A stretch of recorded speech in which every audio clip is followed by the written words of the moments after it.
From the high desert in the great American Southwest, I bid you all good evening, good morning, good afternoon, wherever you may be in the world's time zones, prolific as they are, and each and every one of them covered by this program, Coast to Coast AM. I'm Art Bell. It is my honor and privilege to be escorting you through this weekend. A good one it shall be. This night, and I've got so much to say about this, Robert Bigelow is going to be here. Mr. I'm going to put a hotel in space, and he's not kidding.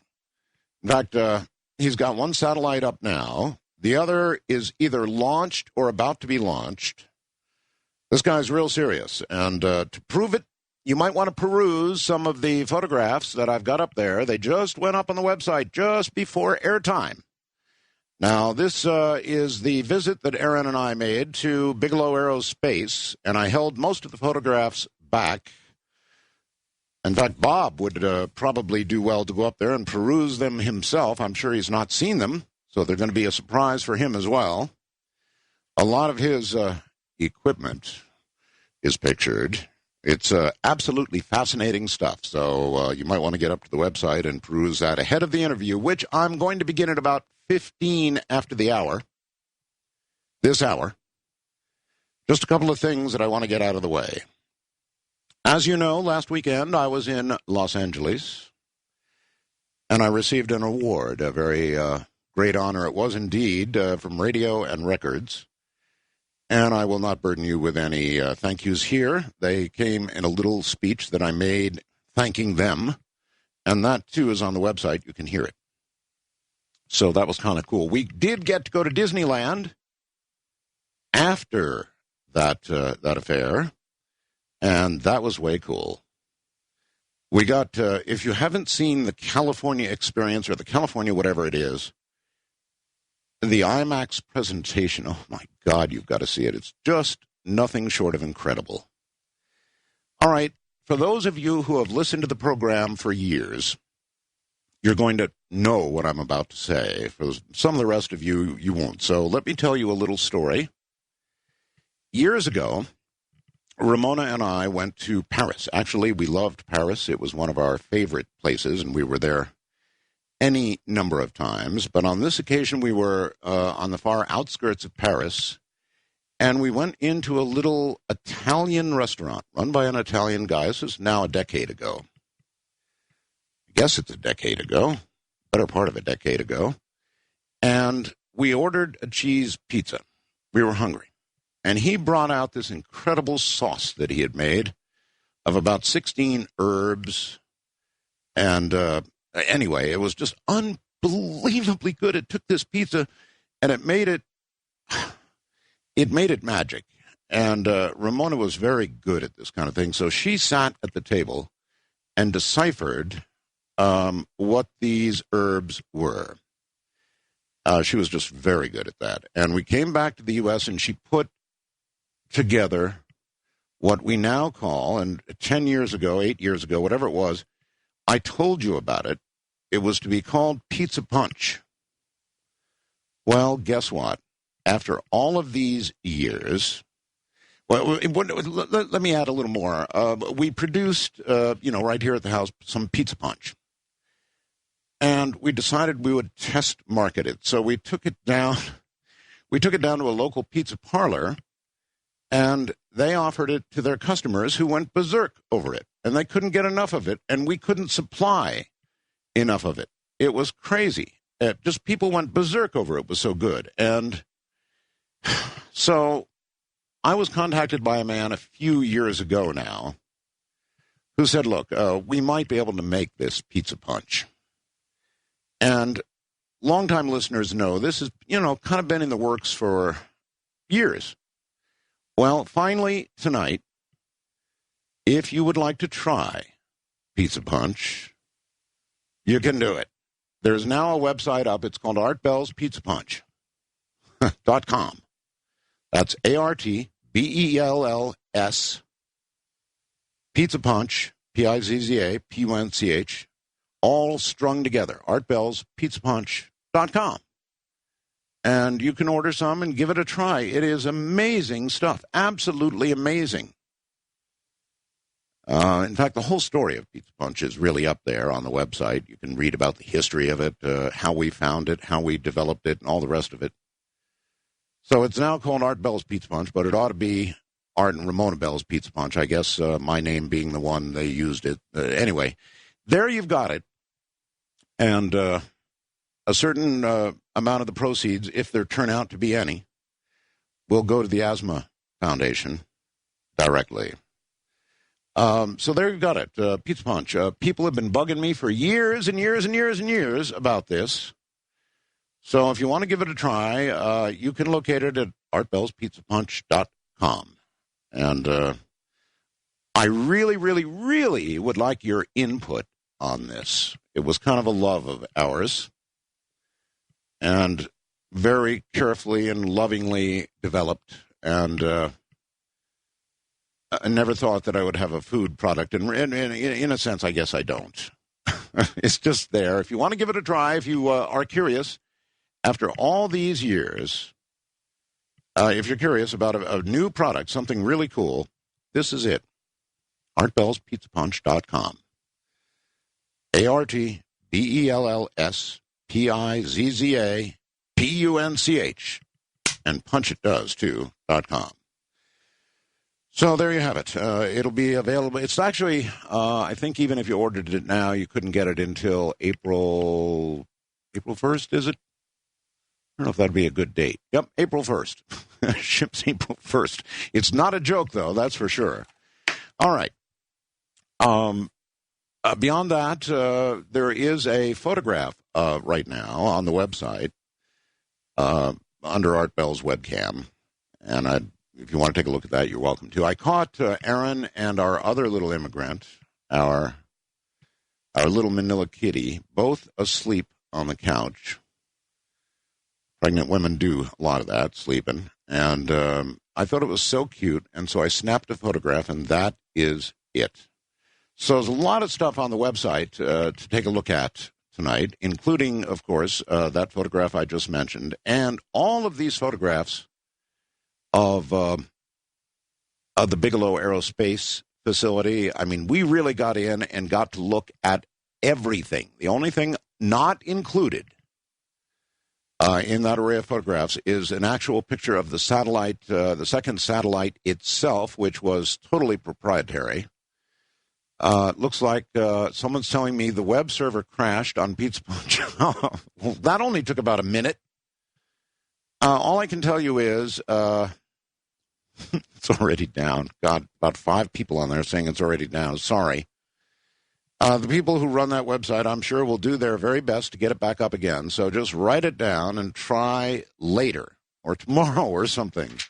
People have been waiting years for that. So I knew it was going to get hit hard. I didn't know it would only last seconds. Just write it down, artbellspizzapunch.com.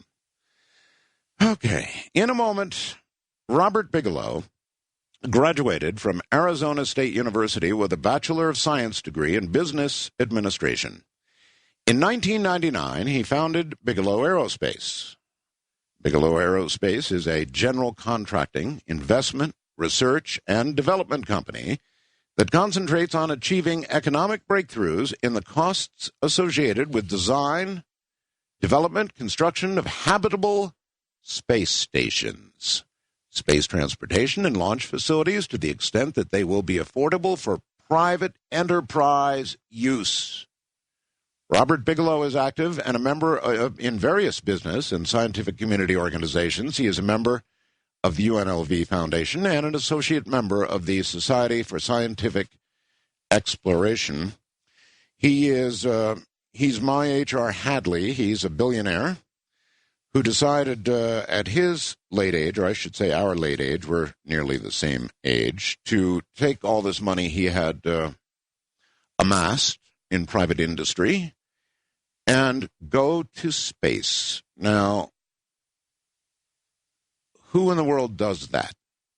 I think it was Mr. Bigelow who told me aerospace is a business that will very quickly turn billionaires into millionaires and then less. But that's what he's doing, hopefully not getting turned into a millionaire or less, but certainly going to space. In fact, he's already there. So he's not a man who just talks. He's a doer. And if you doubt it after seeing these photographs, well, then just stay by your radio. Turn the volume up a little bit, because what you're about to hear will blow your mind. In a moment, Bob Bigelow. Well, all right. Again, I would like to emphasize the man you're about to hear is not just a talker. He's a doer. He's already sent one satellite into space, if not two, and if the second hasn't gone, it's about to go. And he's got little creatures, bugs, and that sort of thing that he's doing environmental testing with. By all means, make it up to coasttocoastam.com and look at the photographs that I took of his facility. It's quite a facility, Bigelow Aerospace, in Las Vegas. And I haven't released these to anybody until tonight, until this very moment, actually. And I guess Bob will get a chance to see them. He can probably sit where he is and peruse the photographs, because they literally just went up at airtime. So, ladies and gentlemen, if we're ready, here is Bob Bigelow. Bob, welcome to the program. Hey, Art. Thank you. Thank you very much. Good evening.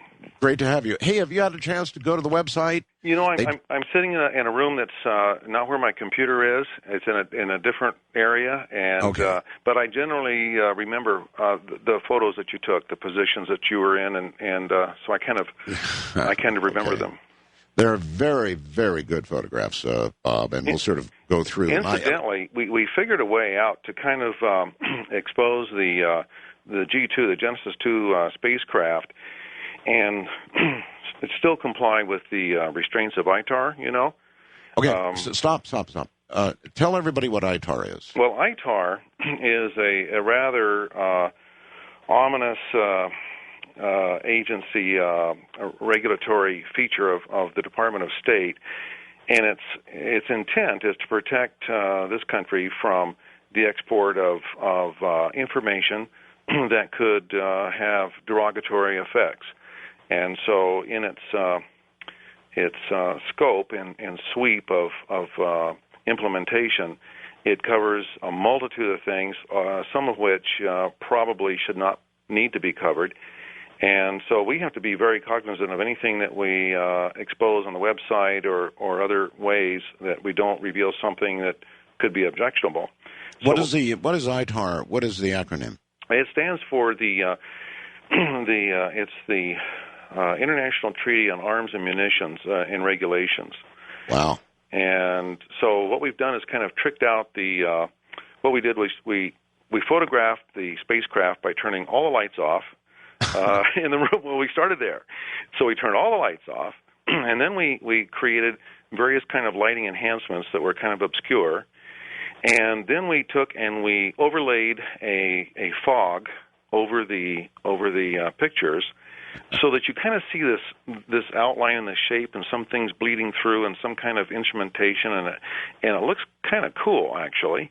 Okay. So what I'm going to do is find a way to get those photographs to you as soon as I can, and I think you'll like them. All right. Let's update where things are. You launched your first spacecraft when? July the 12th of last year. July 12th last year.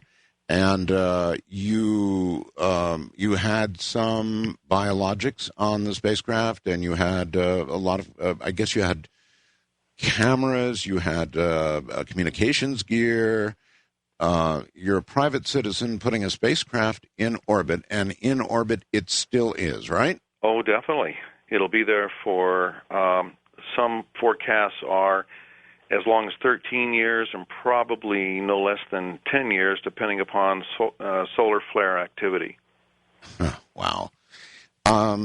Now, you've got a second spacecraft, which I had the privilege to actually see in person when I was at Bigelow Aerospace, and it was going to be launched, and I don't know whether you can discuss the current status of it or not. Can you?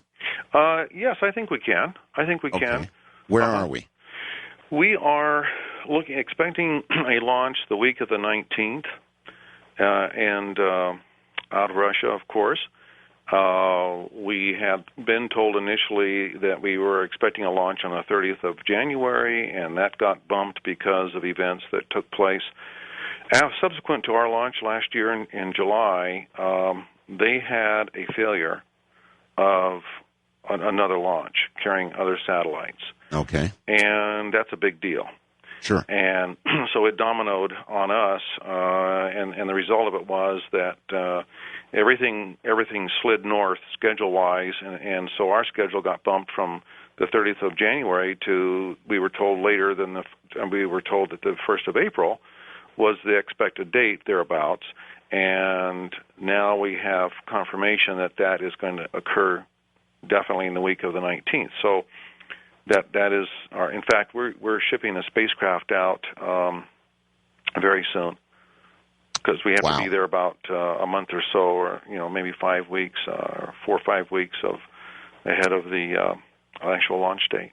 If you were to articulate the difference between the first spacecraft and this one, what would the high points be? Well, the high points are that this is a sister spacecraft in terms of its size is virtually identically the same. But what we've done is significantly altered the payloads, and we're flying a number of things that Genesis 1 is not flying. And we're flying reaction wheels, we're flying multiple gas tanks, air tanks that are manifolded, we're flying almost twice as many cameras.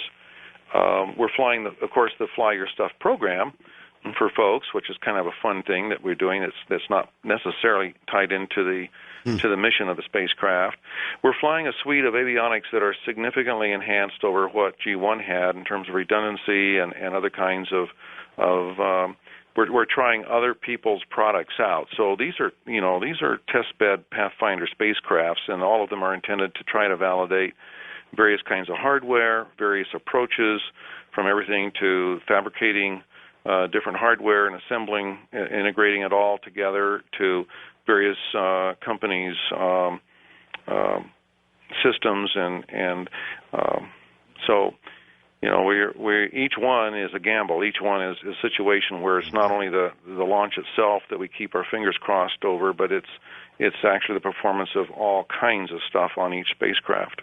Okay. The average American citizen thinks, I believe, that, if somebody like yourself, a private individual, private citizen, decides to invest a lot of money and put something in space, then it's only your business. But that's just not true, is it? ITAR is there. You are watched over by our government, probably other governments. Everybody in sight watches over you, don't they? Well, yeah, and you know what, Art? I think the way to express this level of intensity, we've all, God knows, technology is a huge grunt, and to say the least, we're always on pins and needles as to what technological apparatus actually works or fails. But if you're looking at the hierarchy of sharks that can bite you, that can really hurt you in this business, yes. I look at it this way. I put technology as kind of the foundation. It's the lower level, very, very serious, but not quite as serious as some of the next things. And I think the next thing is money. All right. If you have enough money, you can pretty much buy a lot of different kinds of technology and eventually get what you want. Above that, I think, is management. Because if you screw up the management of your money, then it really doesn't make much difference, how if you can't appropriate it right, or even if you don't have enough of it, then you're in serious trouble. Mm-hmm. So management is crucial, and we know some examples where poor management of money sometimes hasn't resulted in much benefit. But above that, you're getting into an area now that's the most lethal, and that is politics. Politics. And there probably isn't anything that's worse, because you have no control over that subject. You're at the mercy of a lot of people that just flat don't care. And you're putting them making them go to some trouble that maybe they'd rather not have to go through. And so politics to us is a big friggin' deal. It is no small nightmare that we have to deal with.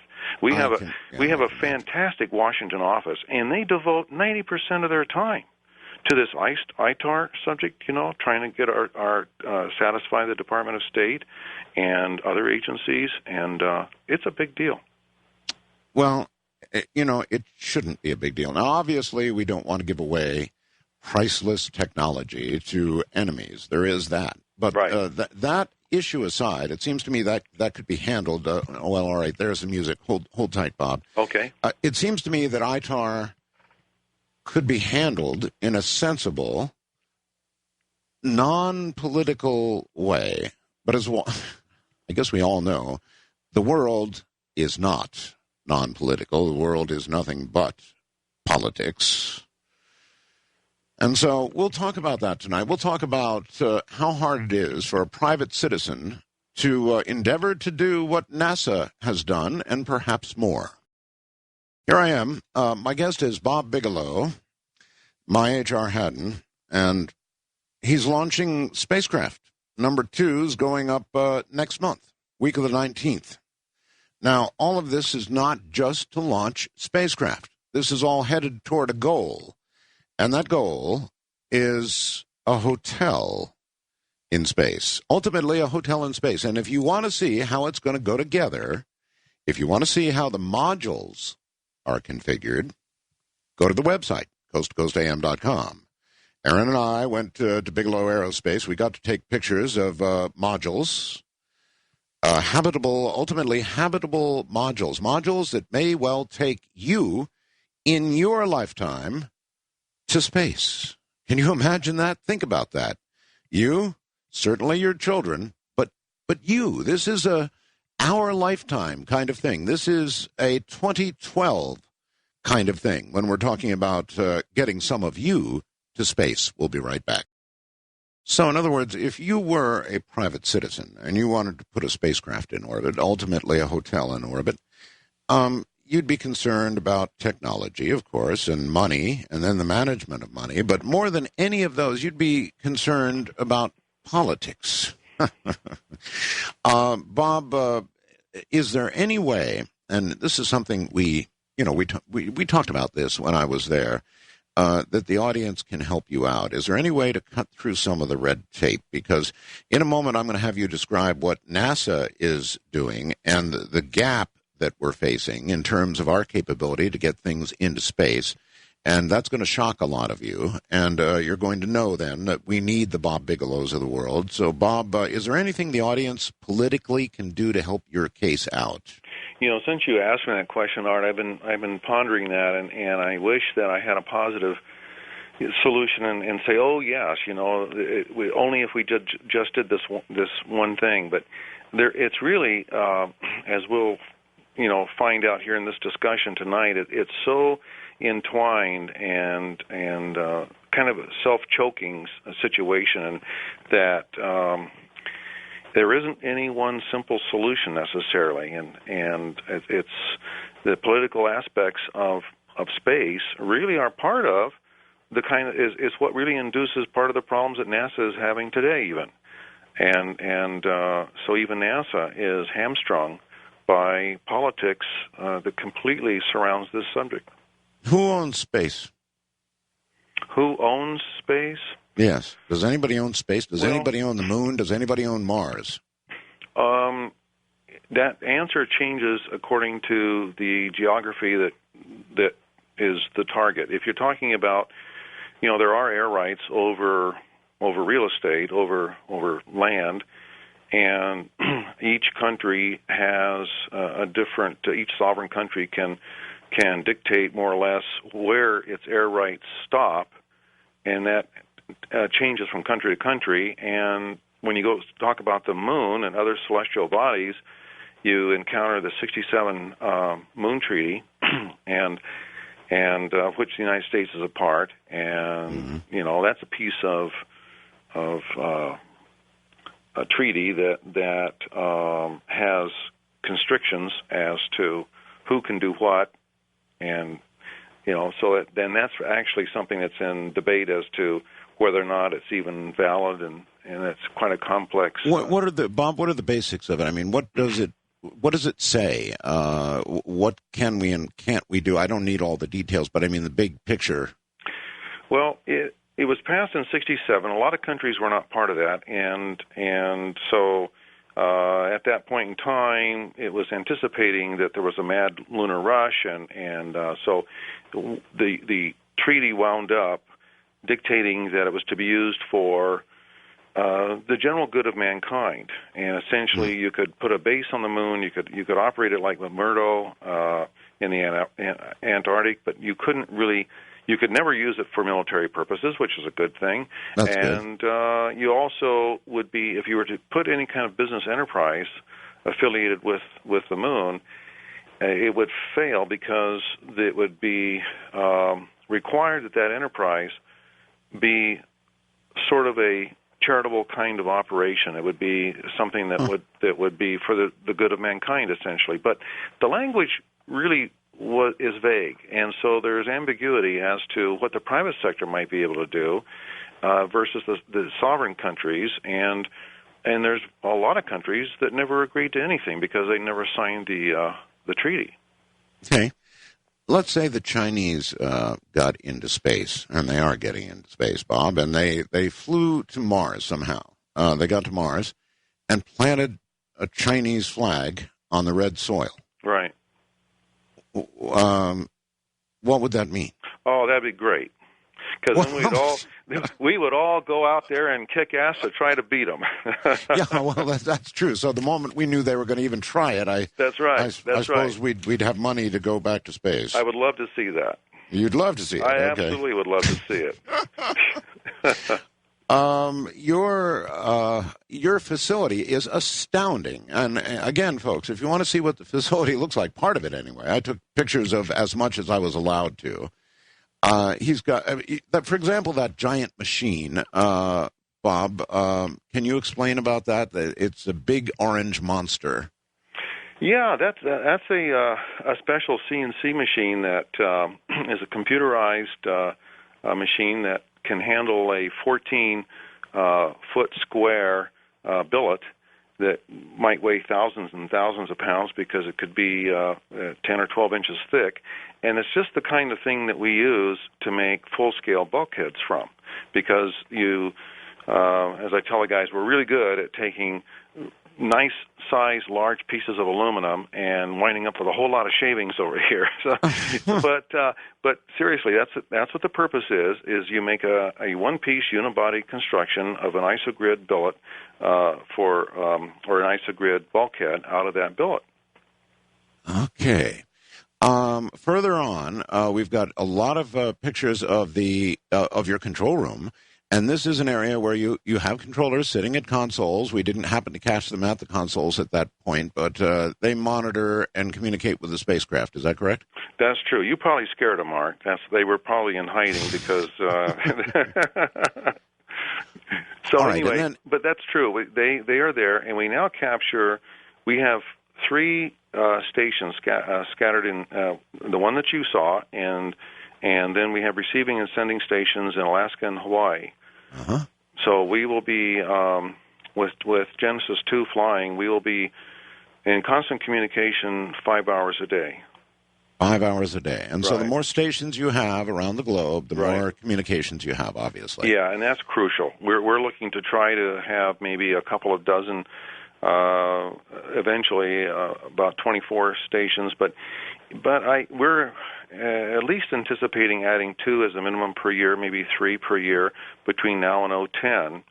And 2010, is a date in which we intend to launch Sundancer, which is intended to be an occupiable module. And by that time, we should have in the order of perhaps 10 stations at least. And that's not too bad. Wow. We'll, not bad at all. Yeah, we'll be in fair communication. All right, now further on, photos 15, 16 will give people some idea of the interior of what ultimately is going to go up there and turn into, and we should talk about this a little bit. I don't know what it's going to turn into. Is it going to turn into, I suppose at first, Bigelow astronauts will be occupying this immense amount of space, and it's a lot of space. In fact, as you go down the photographs, 18, 19, 20, take a look. 21, the outside of these modules.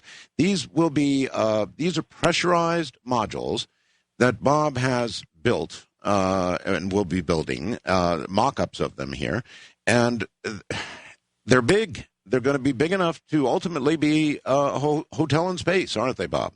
Well, let me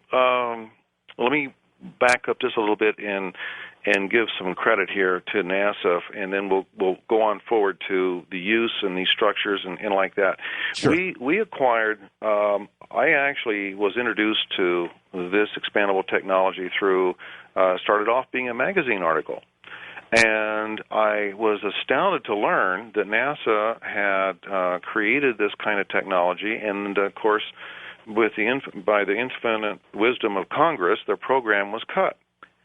This is part of the politics problem we're talking about, right? Yeah. So they lost their funding. And through some phone calls I made, and one thing led to another, I come to find out the program was not being pursued. So we started pursuing it, and then eventually we acquired licenses to their patents, and we acquired patents of our own.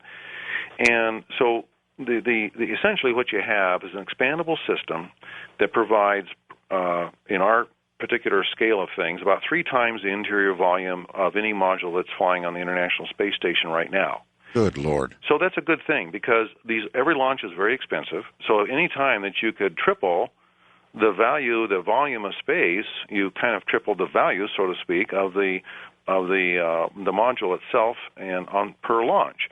So you're putting that each launch to very good use, and so that's part of the value of these systems is the volume that they can carry. The other value is the safety.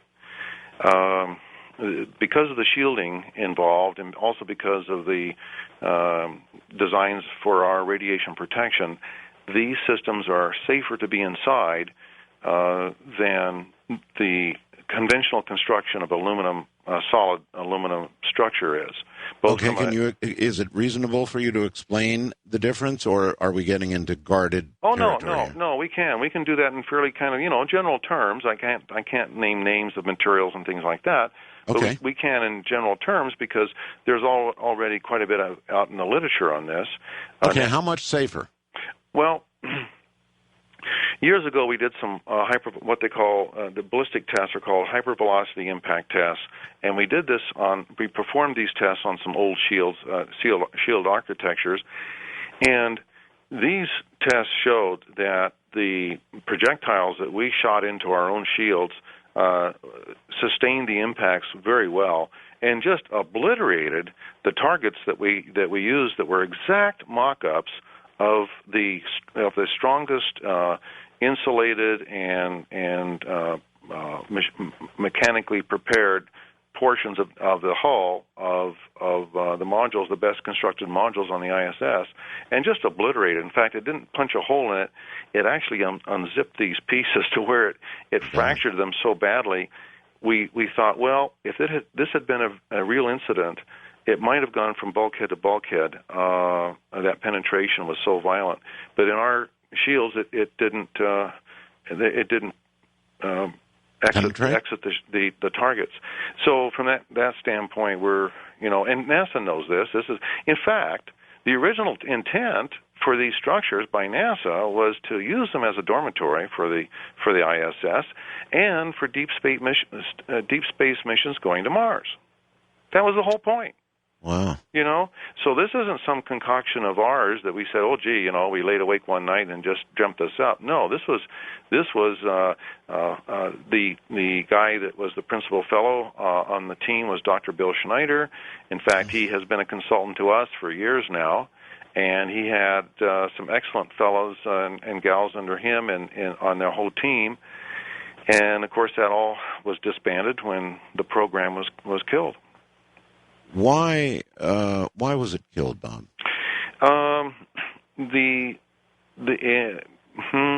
Well, I won't give names. I won't give names of particular congressmen, okay. But there was a particular congressman who was the chairman of a certain committee, and he felt that NASA was being distracted and wanted to have them maintain their focus in other directions, and that this kind of system might encourage NASA to be too invigorated about going to Mars, and so they wouldn't.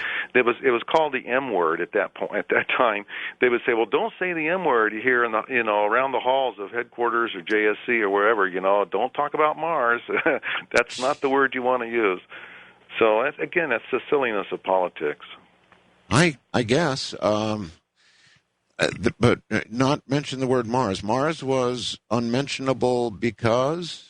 It wasn't the agenda. It was not approved as an appropriate agenda for, at that moment in time, at that point, and this goes back to 1999 and 2000, and it was not appropriate.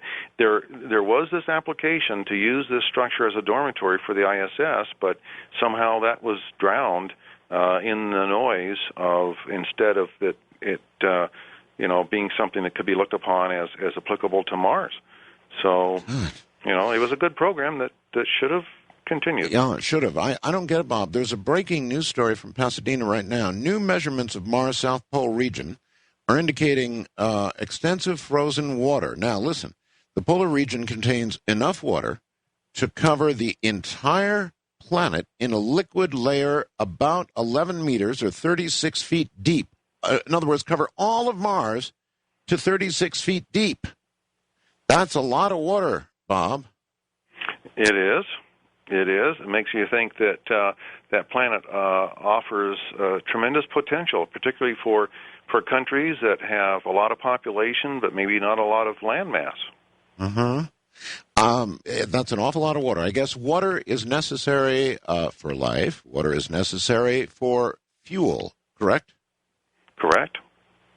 So if we're to go to Mars and come back and or do that trip on any sort of regular basis at all, we have to have water there because water is real heavy and you can't launch a whole bunch of it from Earth, right? That's correct. You need to have, we incorporate water as part of our radiation shielding because we intend to use that in a certain way that helps to provide supplemental protection for deep space missions or even for long tours of duty in LEO, but deep space is worse once you exit LEO. LEO, low Earth orbit. Right. Okay. You got to remember, a lot of us are not all up on all of these. By now, you've been doing this so long, the acronyms just fall right out of your mouth. I've gotten written all over my T-shirts and everywhere, on the dashboard of my car, you name it. Yeah, it gets confusing. Do you remember the moment in your life, Bob, when you decided to make this unbelievable investment in going to space? Well, I made a commitment. I never knew exactly what direction it was going to take because it was so many years ago, and I just kind of had a general passion and feeling that, by God, I was going to get involved in some major way, and it happened just when I was a kid. And I've told you that story, and sometimes when you're a young kid, you get something in your head because of an event or a story that someone has told you about, and you never forget it, and that's lived with me all my life. Yeah, but as an adult, I guess for some years you've had reasonably the financial structure to be able to do something like this. There must have been a moment, though, as an adult when you said, "Oh, the hell with it, let's do it." Well, yeah, that actually occurred in about 1997. I felt that I was financially ready and that I had waited long enough, and that's when I started casting about, looking for what the hell to do. Mm-hmm. And then ultimately, to get anything into space, including the satellites that you're now launching, you had to go to Russia. Instead of the U.S., you had to go to Russia to get your stuff launched. You're still doing that. And that's got to be a big story. Why Russia? Why not the U.S.? Oh, it is a big story. It's a good news, bad news kind of story. And the good news was that Russia, fortunately for us, has been a fantastic asset, actually, for us, because without them, we wouldn't have anything in space. And we had, at the same time, we had multiple lines in the water, of course, on everything that we do, and we try to anyway. And so we had another agreement and contract with an American company, but the American company just didn't come through. And thank God we had the other line in the water with the Russians, and they did, and and they've been tremendous to work with. In addition to that, folks, unless I'm wrong, I believe every time you launch a satellite, Bob, it's an SS-18, which is was one of the Soviet Union's biggest assets in terms of carrying multiple warheads to the United States and elsewhere around the world for what would have been a horrible war. So they use SS-18s. Is that correct, Bob? It is correct. We just asked them to remove the warhead on the missile that was aimed at Las Vegas, and please put our spacecraft on it. All right. Bob Bigelow is my guest. He's already in space, and he's about to go again shortly from the high desert. The both of us, actually, from the high desert. I'm Art Bell. Indeed, here I am. We're dealing with a missing cat, yet he has somehow managed to escape, or he's hiding in a new place that we can't find. Listen, everybody, my guest is none other than Bob Bigelow. He is a private citizen in space, and it's going to be more than just Bob Bigelow in space eventually. There are plans, and if you look on the website, you'll see more than just sort of an artist's rendition of those plans. You'll see next to the real McCoy, and if we could show you the real McCoy, and I think Bob may have some photographs on his website of some of the satellites that he's got in orbit, or if he doesn't, he'll have them there soon, or get them to me, and I'll have them there. At any rate, in a moment, we'll continue with Bob Bigelow. Again, here's Bob Bigelow. Bob, so it's SS-18s, and it's kind of nice. I guess every one you launch is one that is no longer armed with nuclear warheads aimed this away. That's right. We started with, saying, okay, take about several of those warheads off of this one over here. Since it's aimed at Las Vegas, we'll begin there. And there's 7 million tons of explosives. Not going to. No. Now, is that a joke, or did they actually remove the warheads that were aimed at Vegas? It's no joke. It actually is true. It's no joke. There are 1,100 that are hot, and there are 165 available to the private sector. My God. Well, thanks for considering Las Vegas first, because in every movie I've ever seen, Las Vegas is the first to go. Okay. Maybe they just think we'll self-destruct on our own and not waste the nuclear arsenal, Maybe. At any rate, soon another one is used. Soon another one goes into orbit. Now, you have plans that go all the way out to the year 2013. Now, this is all reasonably within your lifetime and my lifetime, right? That's right. Hopefully. Do you plan to go to space, Bob? I do. I definitely do. What year would you go? Oh, I don't know about. I guess just so I don't wait too long and I can still crawl on board. I don't actually have a particular year in mind, but I think it's a function of being prepared and knowing that something is in place in terms of structure where when that time occurs, I'm not leaving something behind that can't be self-sustaining. Right. So you're out to 2013. Guess at a year when you might feel comfortable. Now, the modules start going up. Sundancer in 2010, right? Correct. So you might wait, a year and then go? We have quite a program. And by the way, I think there are two or three things here to mention. One is that we are a member of a group of companies that are all kind of in this together in this private sector effort, because unless transportation is there, eventually for people, then we're going nowhere. So we're very connected to whether there's transportation. Sundancer is the exception. We are going to launch that spacecraft regardless of whether there's transportation. But we are also connected to Space Force, the availability of having dominion and control over Space Force without getting knocked off by DOD or NASA, and because of some agenda that they have. So it's very important for the private sector to have control, where if they promise schedules and they promise delivery of flights, they have to be able to be the Southwest Airlines of that kind of operation and be able to fulfill those commitments. So, all right. Well, while we're here, let's talk a little bit about NASA because we've got the space shuttle, such as it is, but it's got a retirement date, I guess, and there's going to be a number of years where the United States, I guess, is not going to launch anything at all. We're going to be out of the space business, more or less. Is that true? that is absolutely true. It's an unbelievable situation that we're going to be in. But the shuttle fleet, which of course started off being 5 and now is down to 3, has about 14 missions ahead of it.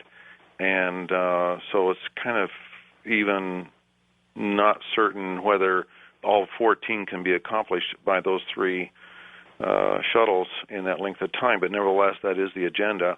So it's a very high flight rate for them.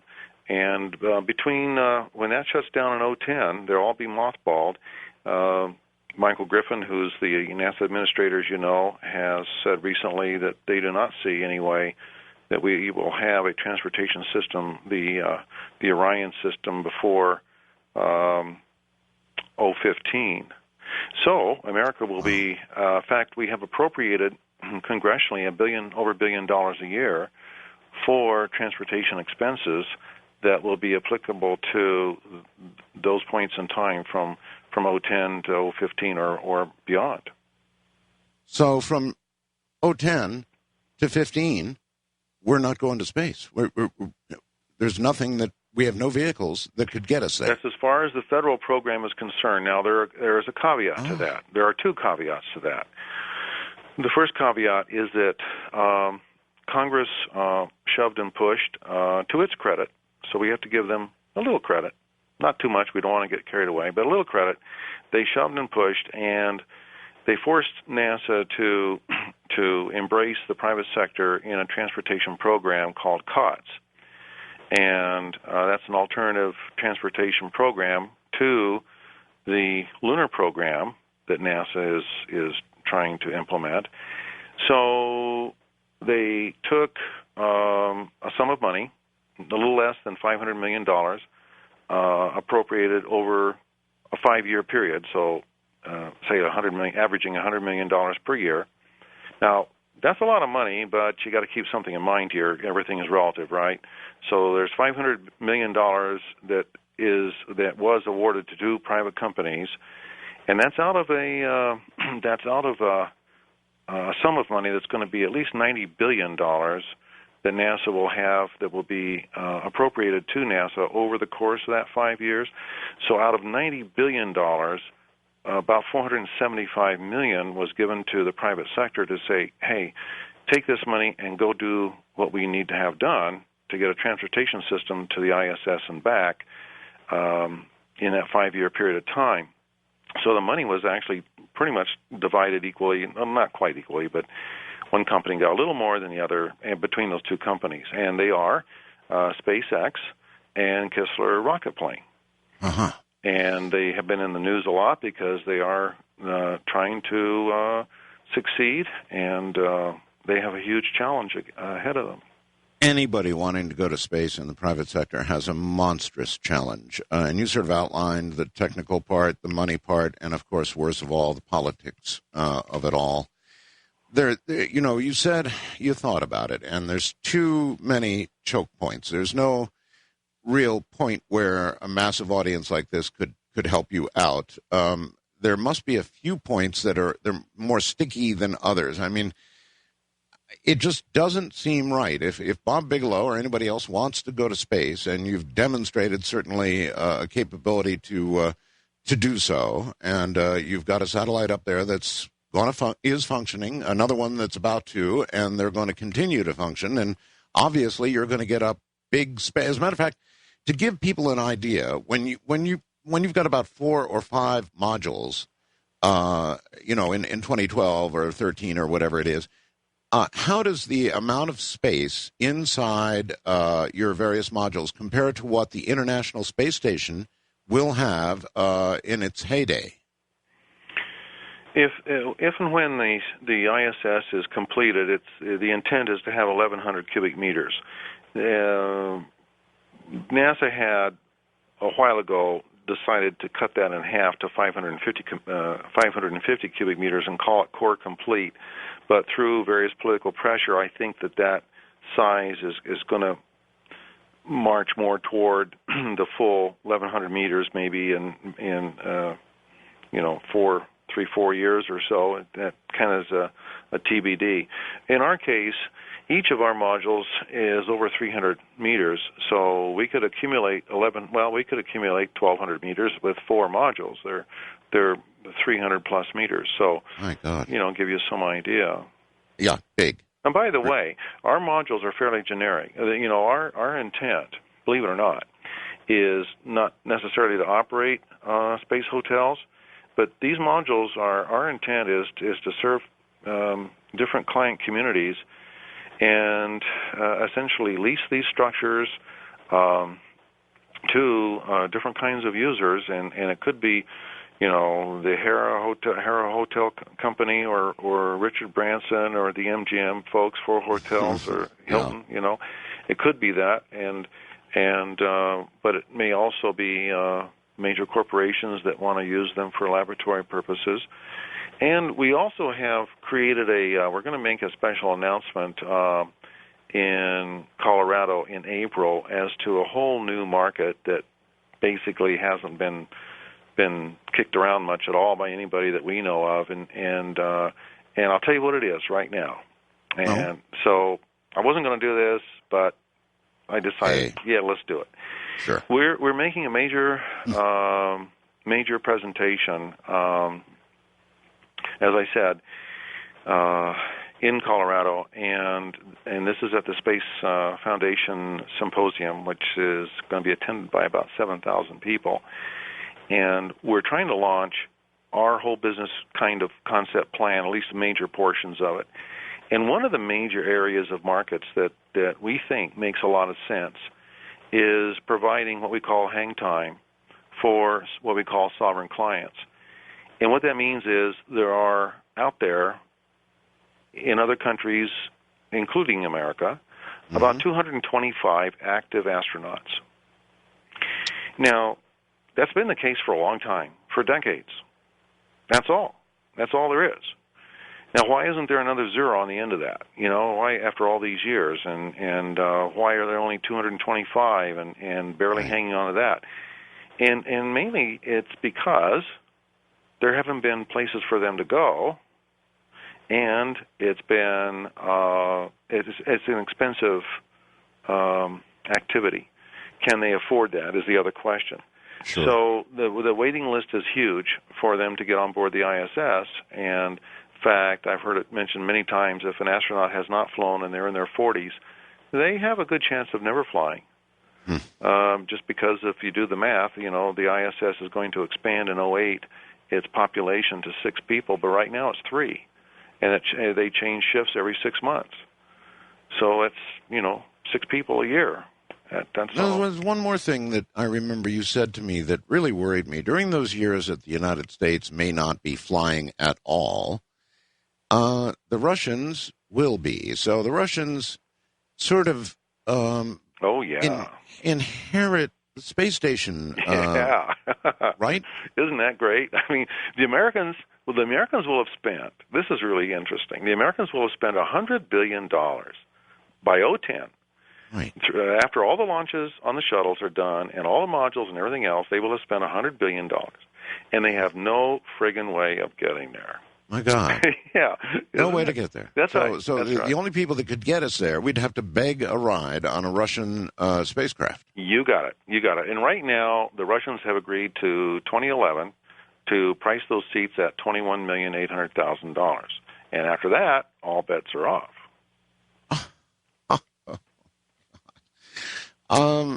Why, Bob? We've got ICBMs, right? We had at least as many, if not more, than the Russians, or at least we had parity of some sort. So why aren't you using old U.S. ICBMs instead of Russian ICBMs? Excellent question. Well, you know what the answer was? to No. that because the SALT II treaties demanded that we destroy X number, both countries, destroy X number of missiles per year and so on. Oh, yes. Take them off the market, so to speak. Well, the American rocket companies politics and lobbied against that because what would happen is those less expensive rockets now become they get on the market, and in theory they take the place of a much more expensive system. So you wouldn't want. I mean, if you're looking at this from Boeing's standpoint and Lockheed's standpoint, you're going to say, hey, wait a minute. Let's take bulldozers and drive over these things. Yeah, but I thought the American taxpayers owned these. Sort of. Well, yeah, but the other ones have to be manufactured, don't they, to replace them? And what will happen is anything that's available for launching potentially can take market share away from the market, away from other systems that can be used. Well, then that had to be a lobbying effort, really, on the part of the aerospace people. Well, yes. Right? Of course. Yes. Yes. If you're selling missiles, you do not want government missiles on the black market for sale at a tenth of the cost. Well, no, but through some sort of procedure, you could determine that they're going to a good use. For example, what you're doing. Well, but this isn't business is business, and if you're building missiles and making those, it's not philanthropy that you're into. You're into trying to maintain your market share. You're trying to make sure that there aren't other sources of missiles that are going to grab part of your market. Yeah, but that's just a waste of money. I mean, the Russians are not wasting money. They're turning these missiles into turning them over virtually to the private sector. In other words, to you, selling them to you or whatever, the launch capability. Yeah, but that's only because the Russians don't have the money. You see, necessity is the mother of invention. And the fact is, since they don't have the money, they were forced to be judicious and careful and innovative in their whole thought process. Over here, we have a lot of money. We have more than so we we just crush them. Yes. Oh, my God. That must be an awfully frustrating thing for you. I mean, obviously you would want to do business with your own country if you could. Yep. In fact, we did. We contracted with a small aerospace company that is in the process of trying to perfect a new rocket. And they were supposed to have that ready, and they've had some difficulties, and they're still working at it. And I think they will eventually succeed, but it really played hell with our schedule, so we couldn't just hang around. No, I understand. It's just sad. It's just very sad. It really is. And, on the one hand, we don't have enough money to go back to the moon. We don't have enough money to go to Mars, but we've got enough money to crush missiles and then have somebody like you have to go to the Russians and buy theirs. Going back to the moon is a huge financial problem. And in fact, to put this in perspective for you, to show you just how distant, no pun intended, the moon is from a financial standpoint, think of it this way. At the heyday, at the peak of the lunar initiative back in the 60s, at one point in time, in 1 year, the United States spent 5% of its budget. Now, we're at a $3 trillion budget now. That's $150 billion. Right. In 1 year, we're talking about here. One year. In 1 year, at the peak of that initiative, it was 5% of the budget at that point in time. Okay? Now, if you fast forward here to this point in time, that 5% would be $150 billion because you now have a $3 trillion budget, okay? So the $150 billion. Well, NASA's new 0708 budget is the same as last year, $16.2 billion. Wow. And by the way, half of that budget is spent for the shuttle, to maintain the shuttle and the ISS.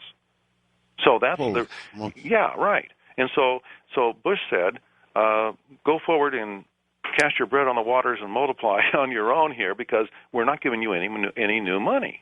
You're going to go to the moon based on the cannibalization of the shuttle and ISS programs after 2010. You're going to shut them down, you're going to phase them out, and those dollars, that half of the annual budget, you're now going to allocate toward the moon. Oh, my God. Um, yeah, so that's why politics is up at the top of your list. Oh, boy, is it. Yeah. And you do have an office in Washington that, I guess, addresses the appropriate agencies and spends all its time trying to get permits for you and that sort of thing? All of the time, yes. It is a horrendous challenge. Okay. All right, hold tight, Bob. Bob Bigelow is my guest. He's not talking about going to space. He's in space. And plans are just absolutely incredible. They don't stop at 2012, by the way, as the Mayan calendar does. They go straight on to 2016. That would be the sixth standard big module from the high desert. I'm Art Bell. Indeed, here I am. Bob Bigelow is my guest, and his company, Bigelow Aerospace, is already there, and the plans they have would just blow your mind. If you want to take a look, go to coasttocoastam.com, and the photographs that Aaron and I took when we were at Bigelow Aerospace will convince you of the extremely serious, no fooling around effort this man is making. We'll be right back. Well, all right, back again with Bob Bigelow. Bob, welcome back. Oh, thank you. Actually, all of this this aerospace business now is new. Prior to aerospace, you were into all kinds of paranormal subjects, very deeply into the paranormal, and I know you financed many, many scientists that I've interviewed on the air over the years. And I guess in some ways, one sort of led into the other, and in fact kind of meshes, or may mesh with the other. Is that so? Well, yeah, I think that's kind of fair to say. I think so. Now, a lot of my listeners, they follow ufology very closely, Bob. And obviously, here you are, a private citizen with a spacecraft in orbit, another one about to be more on the way. You're going to have a lot of cameras in space. You're going to have a lot of ability to look around, as it were, and view unfiltered, untampered. Let's see how am I trying to put this? You're going to have a lot of footage, Bob, that didn't go through anybody's filter. Are you going to be looking? Well, the one of the things that characterizes the UFO enigma and that fabulously interesting topic is that it is in command of its behavior, and it really is selective as to when it wants to expose or where and to whom and the timing. Exactly. And it is always a challenge to try to ever get a replication of an exposure and have a second performance. Those kinds of things are relatively unique. And so it's a catch-as-catch-can kind of thing. And obviously, our cameras are looking back at the Earth, and as we show those scenes on our website, we also have a lot of cameras, however, that are looking back on the spacecraft itself, of course, to monitor the behavior of the spacecraft, what is going on. And of course, a lot of those cameras are interior as well.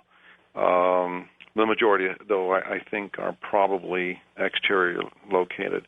But if you were to say, look, would you promise us that if you capture something looking in the face of one of those lenses, that you'll identify it as such? You're damn right we will.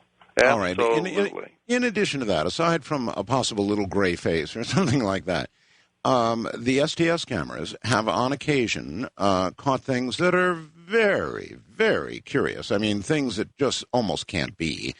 They've caught objects apparently shooting at other objects. They've caught all kinds of things, Bob. And, correct.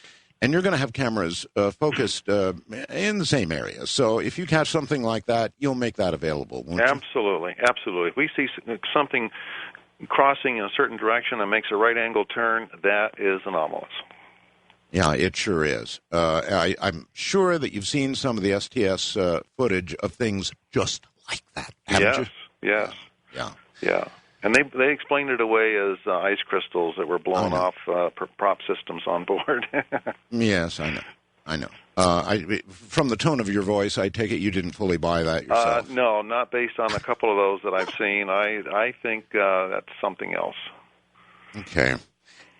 Is it reasonable, Bob, in your mind, that if there was another intelligence out there, since we set off the first above-ground test, that they would have been watching us, that they would be monitoring us, and therefore something in low Earth orbit or any kind of orbit might well get a look at something? Yeah, I think you have kind of two thoughts that you've just expressed at the same time, and one suggests that the awareness of this phenomena occurred at the time that we first started detonating nuclear devices. Yes, sir. And I could argue that maybe it has been around much longer than that, but then. Yeah, I think you have a number of astronauts that have come back and reported things that they have seen, both terrestrially, incidentally, as well as airborne.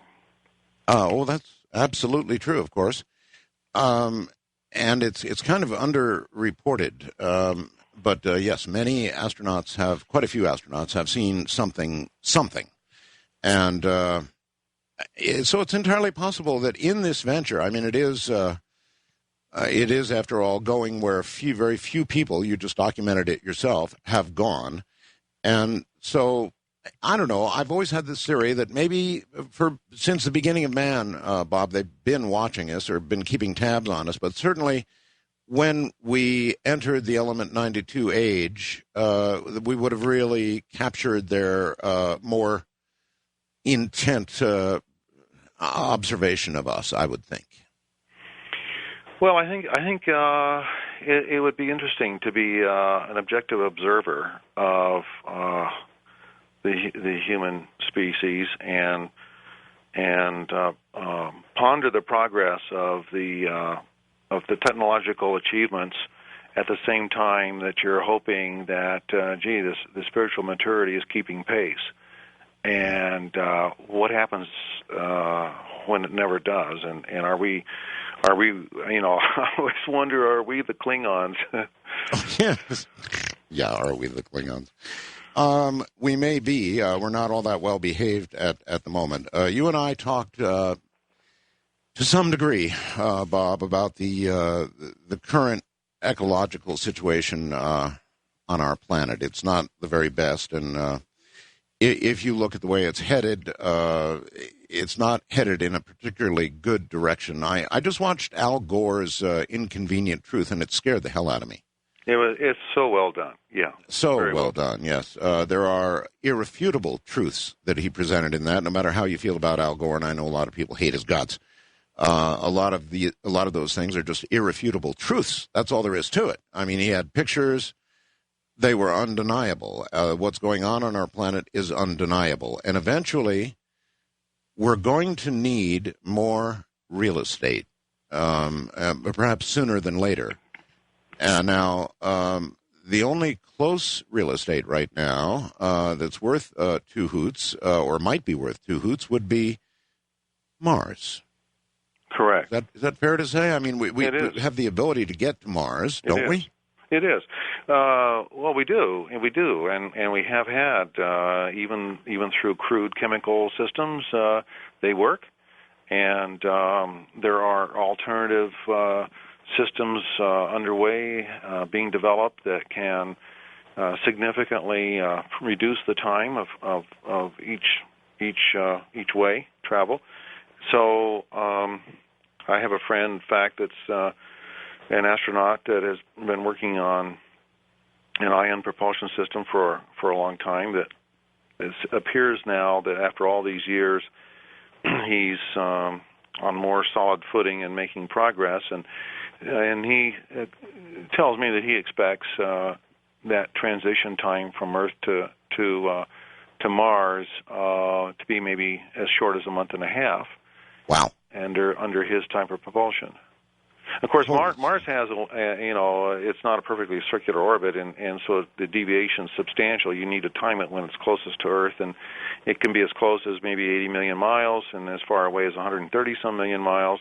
In fact, I think at one point here a few years ago it was in about the 65 million mile, which was a rare, very rare proximity to Earth. But obviously that shortens your travel time. Okay, well, you said something earlier that caught my attention, and you were laughing when you said it, but you said it'd be great, just great if the Chinese decided they were going to go to Mars, because that would get us going again. We couldn't possibly let the Chinese get to Mars and lay down whatever claims they could lay down, or even just the claim of being there first, without getting into a race with them, and then we'd somehow find the money, wouldn't we? Well, we would, because first of all, you wouldn't start World War III over that kind of an event. It's not life-threatening. It's not threatening any other sovereign country, right. And trade and commerce would proceed merrily on its way. So nobody's getting harmed in the process physically. You wouldn't start a war over that. Also, there is so much ambiguity about the '67 space treaty that we mentioned earlier, and that a lot of folks feel that it just doesn't hold water anymore. India is declaring a space program, and other countries, even Britain has, a lunar program. India intends to send a package to the moon, and Russia and China have now partnered in that regard. I think even Germany said something. Even Germany, even England, yes, a number of countries have. So I think the '67 treaty probably is going to be interpreted quite differently through application. So eventually we're going to need, all the best theoretical physicists that I've talked to have said the only way the human race ultimately is going to survive is to find a new home. It's going to have to find more real estate, and right now Mars is the only thing within the thinkable reach, really. So what would get us there? Well, a race would get us there. Short of that, why are we not doing it, Bob? Business could get us there too. A race is one approach, but actually there are probably business concepts that could also provide that kind of financial support and impetus to make that happen. Well, all right. Explain to me what business model you could imagine that would get us to Mars. Well, I think if you came to a point in time where the perception was that you could adequately mount an expedition to Mars, and you could have essentially a convoy of structures, and and as a precursor to that, you had already deployed along the way various depots, so that you can stop off and replenish your supply of candy bars and whatnot. And so you've done that, and maybe you've also deployed to the surface of Mars, as some others have suggested, Zubrin and others, that you might want to do that. And I think the moon is a necessary precursor to this, because you learn a lot about how to behave in hostile environments, and a moon is a good place to start that. It's close to home, and it is a hostile environment, and Mars is a little less hostile, but it's also tricky because it has... Yeah, I was going to ask about that. It is a little less hostile than the moon, right? Yeah, but it's tricky because it has winds, and those winds are an interesting feature to have to deal with structures. I interviewed not long ago somebody from NASA, and they were praising the winds, particularly these whirlwinds that would come along, even though they don't have the same pressure gradients that our winds do.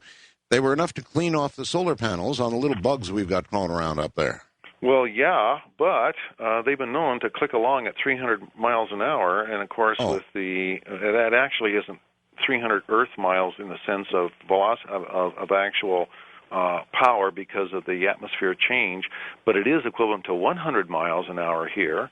And so, how would you like to have, you've got some habitat sitting out there, and you want to make sure that thing is really nailed down, because 100 miles an hour force is huge. And of course, if you have solar field out there with your solar arrays, I think it would do more than clean off the dust off your solar arrays. So you probably want to go to RTGs, radioisotopic thermonuclear generators, which would be the practical power source to have, and they're fairly benign. They're not something that is going to cause a fissionable reaction. And that's the kind of power that you probably want.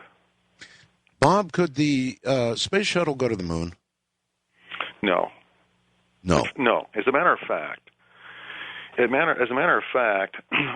have difficulty launching from the Cape on one of the shuttles. I'm not sure if it's Atlantis or Discovery, a full payload, because the inclination of the station is so difficult to get to, it can barely get to that. And the reason it's there is because the first modules, it's at a 64-degree inclination. That's because the first modules to the station were launched from Baikonur in Russia, and instead of the Cape. And had they been launched from the Cape, well, then they would have been in probably a 28-degree orbit and been much easier to get to. So the shuttle fleet is designed only for low Earth orbit, for LEO operations, and not really anything very altitude intense at that.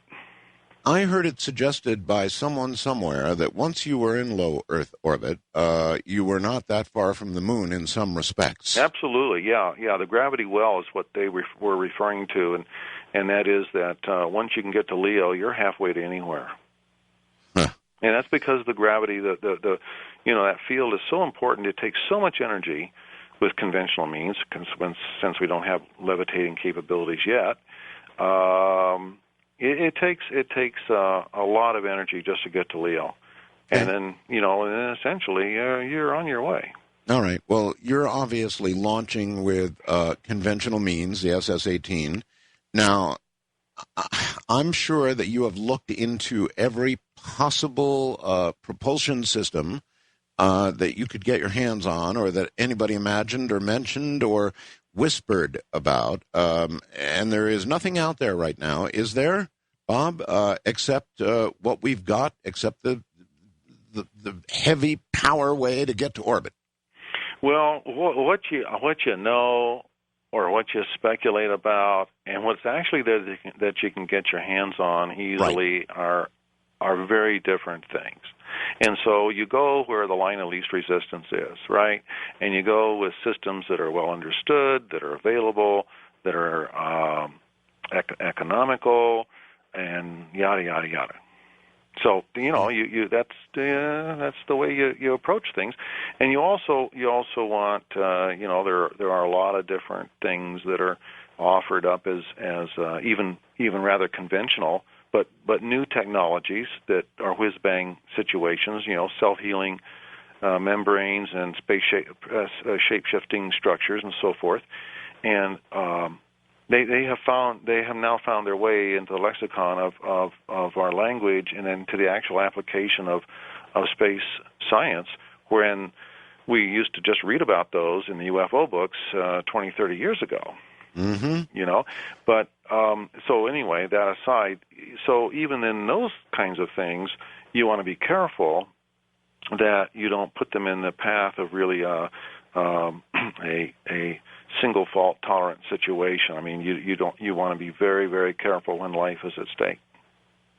Oh, yes, indeed. And let's talk about life for a second. On your first spacecraft, you launched, I've got pictures, as a matter of fact, I think of some of the, was it beetles? Yeah, little old Madagascar hissing beetles.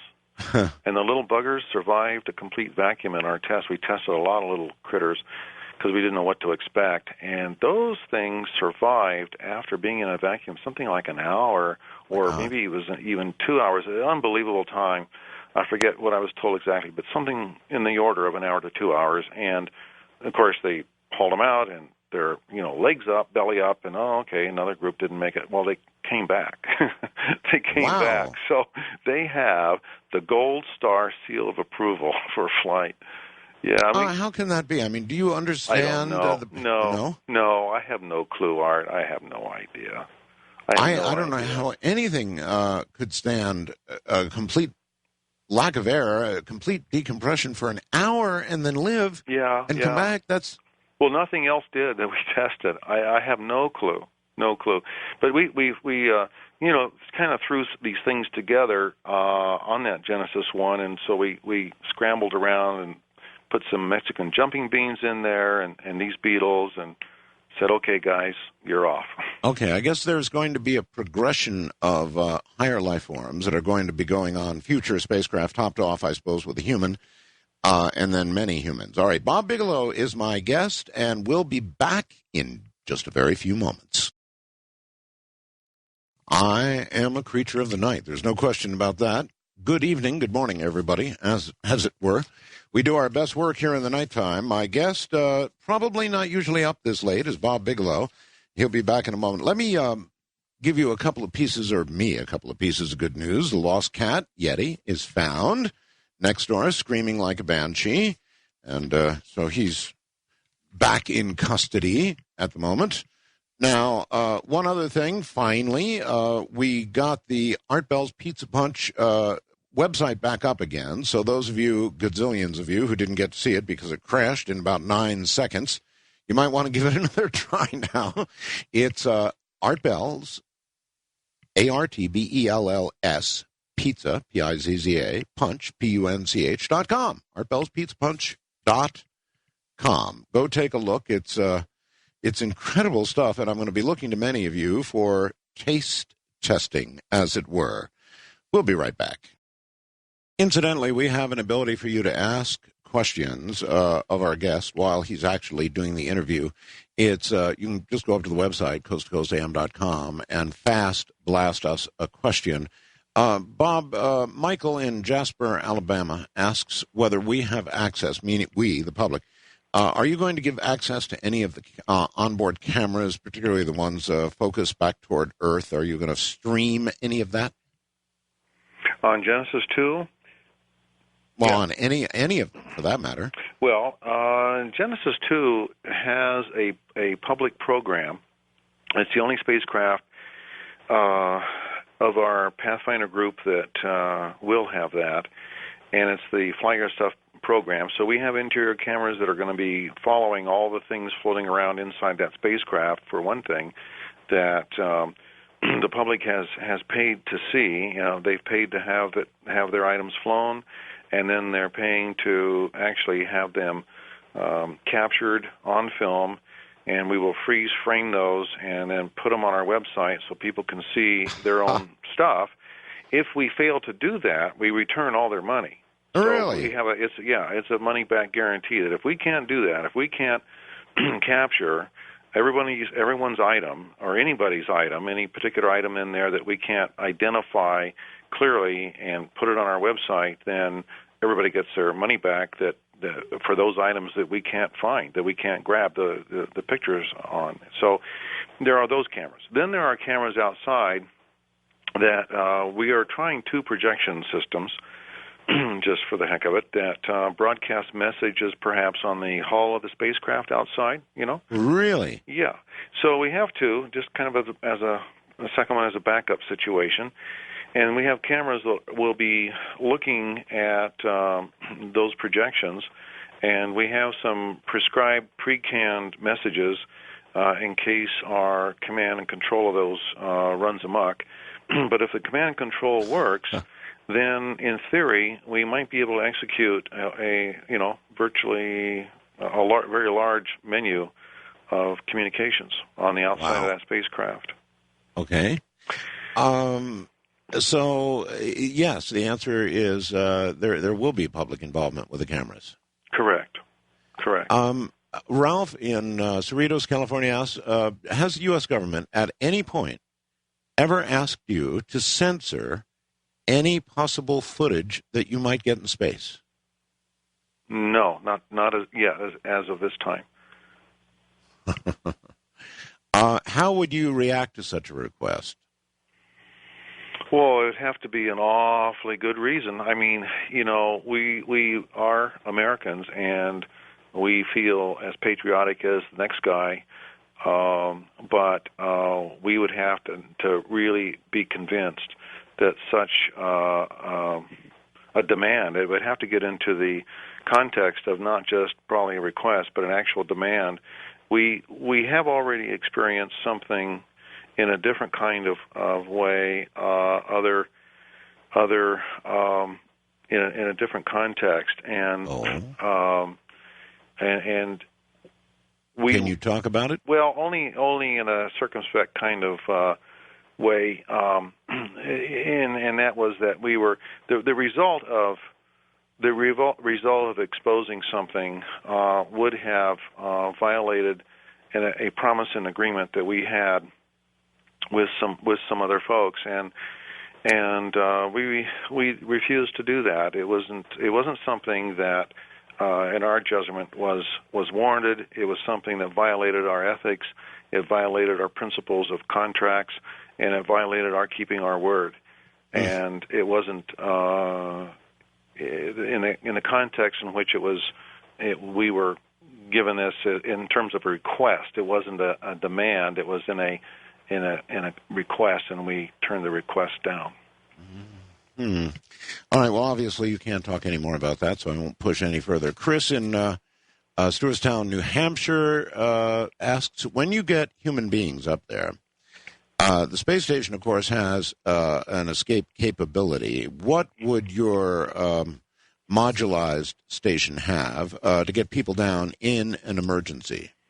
Well, the same capsules that are used to transport people back and forth are also the lifeboats, and so when Sundancer flies in 2010, the second half of 2010, it will go through a space trial just like you would a sea trial for a time, but that would be an unoccupied space trial, and then there would come a time when there would be occupancy, and that would necessitate having a transportation mechanism, and at that point, that vessel becomes the lifeboat for those folks and any other folks that are subsequently visiting that particular module or other modules gang to it, are all able to. We would always have enough seats and enough capsules to bring everyone back home. Okay. Steve in Miami, Florida, asks, now you don't have to answer all of this, you might not be able to. What kind of metals are used mostly on your spacecraft? Do you custom manufacture your own machinery and or robotics used in the making of parts? We do a combination of things. We are general contractors, and so we execute a lot of contracts where we subcontract out all kinds of hardware, all kinds of fabrication and manufacturing of items, but we also do that in-house as well. The usual material that we use for our standard materials is aluminum. Composites provide an opportunity, but they're also not user-friendly in some respects. So you look at a combination of the practicality of whatever the assignment of the mission is on a particular piece of hardware. You have always multiple choices. I mean, you can go to titanium, and there are, 6 or 8, 10 different kinds of aluminum and alloys that you can use, and some are more difficult to get in large quantities, so it becomes a quantity problem. It can be a cost problem and a machining problem. The machining time on titanium is far longer than it would be on aluminum ingots and so forth. So each item is a little different as to what its criteria might be, and then we common sense drives the decision. Huh. Okay. What are the odds, Bob? You're about to launch. You're going to launch next month. There must be somebody who tells you what the odds are that you're going to have a successful launch versus, some trouble. Well, yeah, you can. The NEPR, as far as the launch of the rocket, the transportation device, those have flown, a huge number of times, and they have not had that many failures. You can count them on one hand, but they've flown well over 100 times, I believe, and So the odds are in your favor in that respect that you're going to have a successful launch. Now, as far as our spacecraft is concerned, we... Before you go on, I'm very happy for you, but I'm not so happy to hear the SS-18 is that reliable. Right. understandably, but of course, any nation is going to have something that they feel they can count on in terms of a national crisis. Yeah. So in that so it's kind of expected that. So it is it is more reliable than the. I think it's more reliable than the shuttle is. Huh. So they would give you a 1 in X number of failures, right? I think they're somewhere around 98.5%. 90, Yikes. as I recall. I believe that's about where they are. That's quite good. Yeah. Do you insure your spacecraft? We do not. It's we. Wow. You might say we're self-insured. So, if you were to lose a spacecraft, that would. Can you give us a ballpark figure? I mean, how expensive are these, or can you not talk of it? I really can't give a definitive answer on that, but they are expensive. We're prepared, if necessary, to lose spacecraft. When you get into something, you have to look at the worst case, and so we are prepared. They cost. The spacecraft costs a lot, and so does the launch. And as we migrate up into larger systems like propulsion buses and rockets that are larger than the Nipper, and that's the next size, up for Sundancer is a rocket that can carry 20,000 pounds or so, and those systems are much more expensive. By the way, for the ham radio operators out there, you may recall in a previous interview I asked Bob if he could put a ham repeater on one of those spacecraft, and by God, you tried, right? We did try, and we got the answer back was that, you're going to have to be licensed to do that. We said, well, wait a minute, it's only a target. We're not going to be broadcasting or anything like that. Well, they didn't care, so that's what we were confronted with. Which is sort of typical of what you're confronted with in all kinds of areas. In other words, there is so much paperwork, there is so much bureaucracy to make your way through to get this done, to get something in space. It's unbelievable. It really is. It really is, Art. It's so huge. And that's one of the reasons it's nice not to have to take government money, because there are not only so many strings attached, but just the paperwork alone and the imposition of specifications on you. You have a fair idea of what you want to do and all kinds of reasons why you want to do these things. But if somebody else is writing that check, and it's the United States government, or probably any government, they're going to have you dance to all kinds of music. And that spells a delay in your schedule, and it really spells a horrific increase in costs.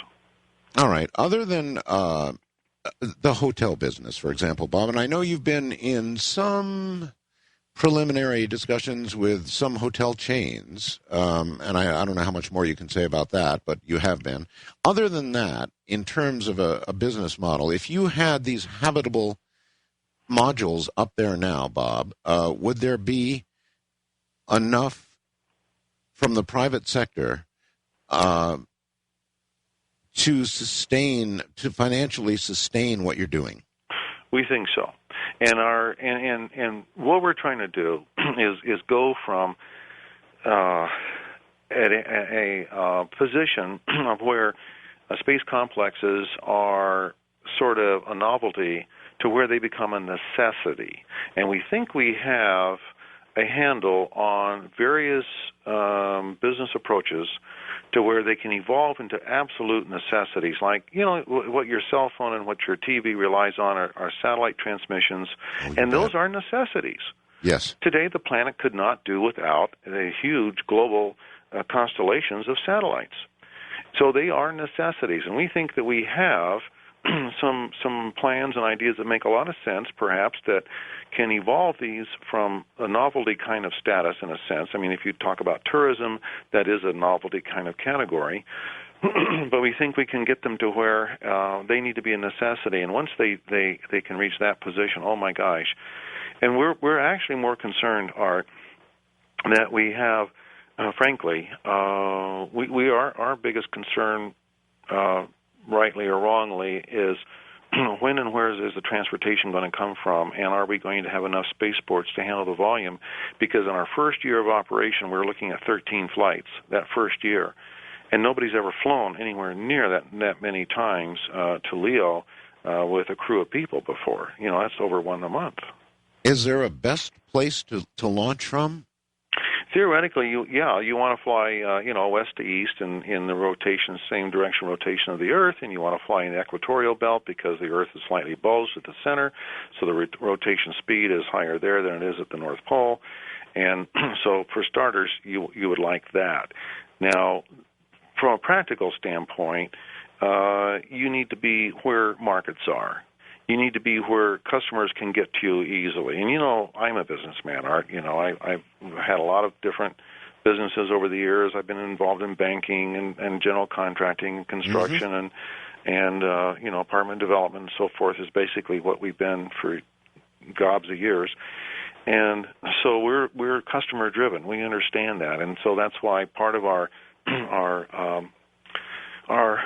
plan, our program, is that people don't have to write checks to buy these things. They can rent them. They can lease them. And they can lease them for fractions of volume, for half the volume, if they don't want a whole volume, and they can lease them for fractions of time, down to 30 days if they want to. Well, what are the things that you can do in orbit that are financially viable? I hear people talking about growing crystals, but I really don't know, Bob, what are the financially rewarding reasons to be in low Earth orbit? Well, if you are getting back to our two main categories of sovereign clients, if you are a sovereign nation and you have an astronaut corps, you need some place for those people to go, and maybe you're a country that would like to have a space agency and like to have a corps. So, but why do that if there's nowhere to go?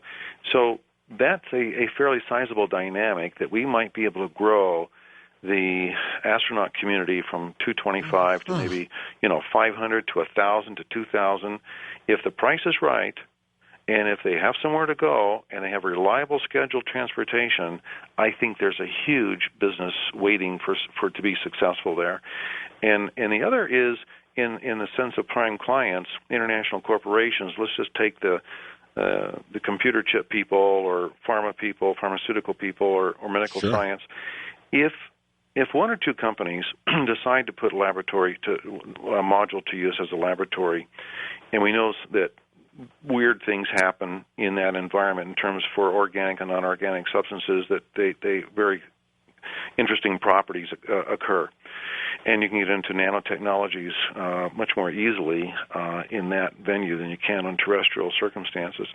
So let's suppose you saw your competitor put a laboratory together, and you're a wealthy company, and so the question kind of is then, when the first person starts to do that, how long does it take for the others to stand back and sit there and wait before they decide? Well, because obviously the first company is not going to be talking a lot about their successes or failures what's going on board.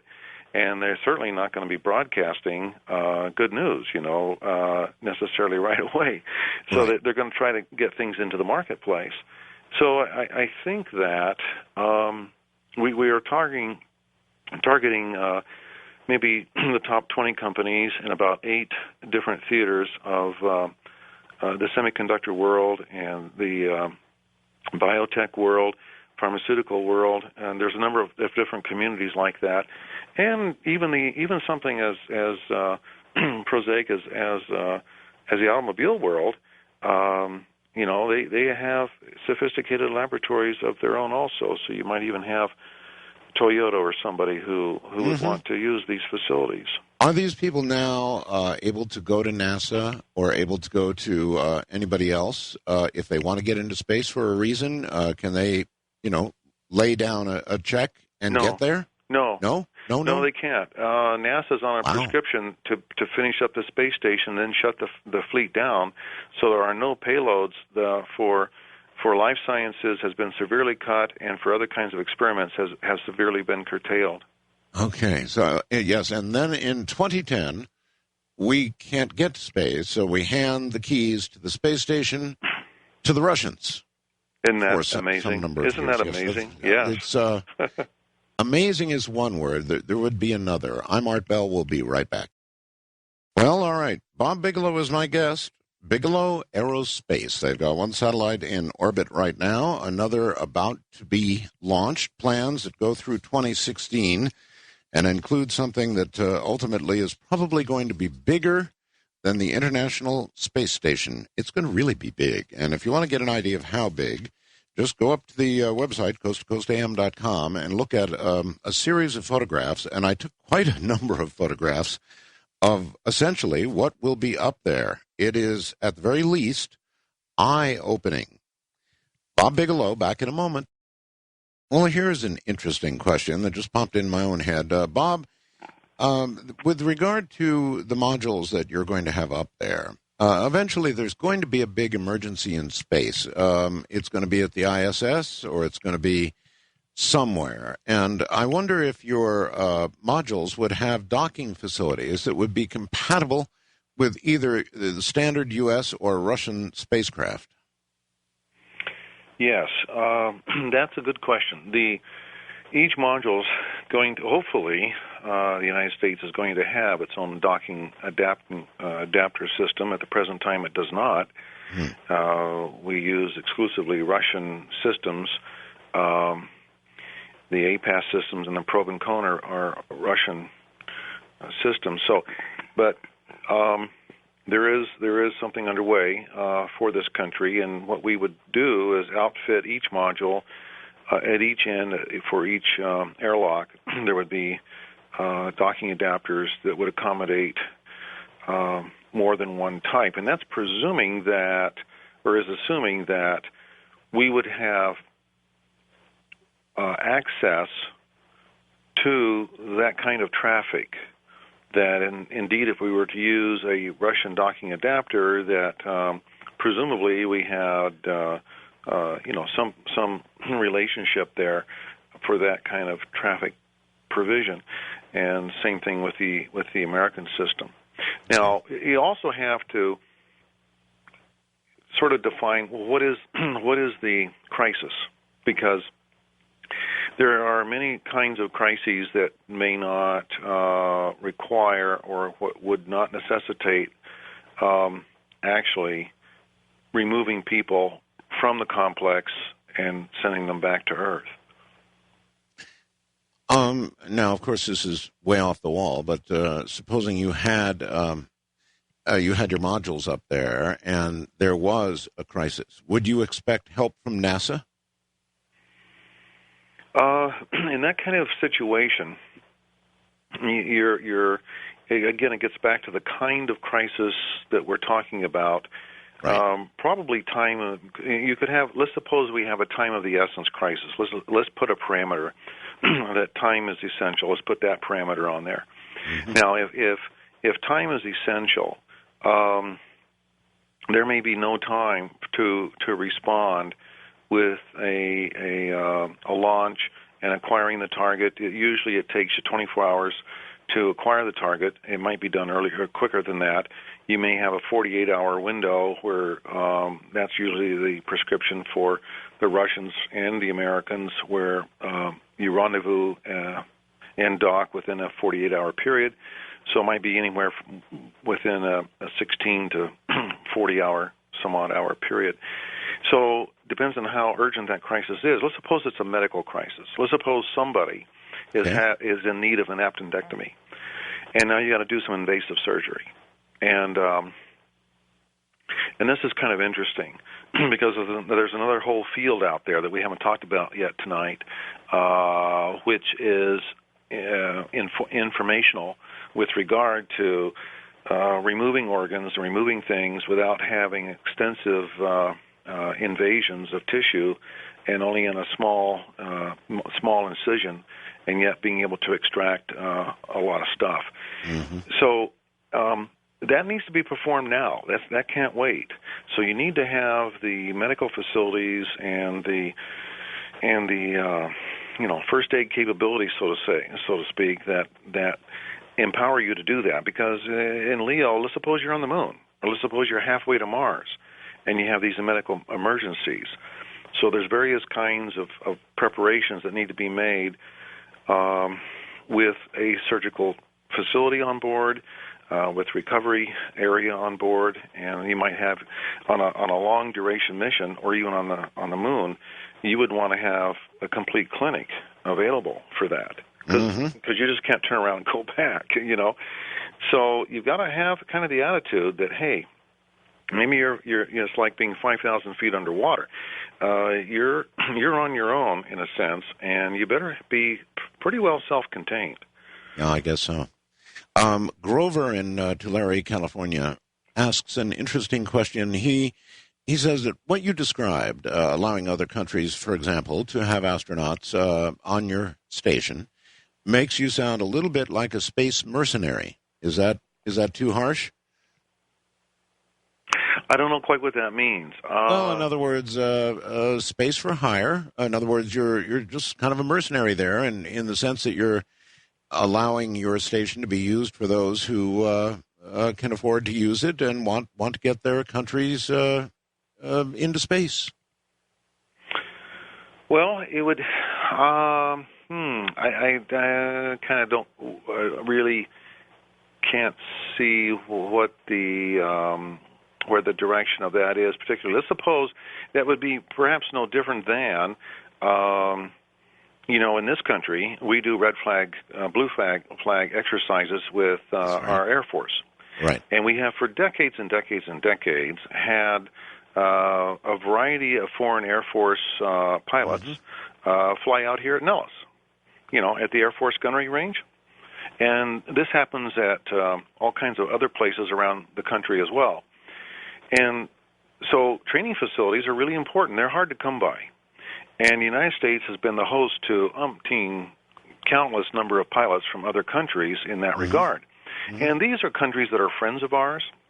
These are countries that the United States looks upon as folks that certainly we look upon them as satisfactory from a standpoint of selling them military aircraft, which Northrop Grumman and other companies certainly have done for many years.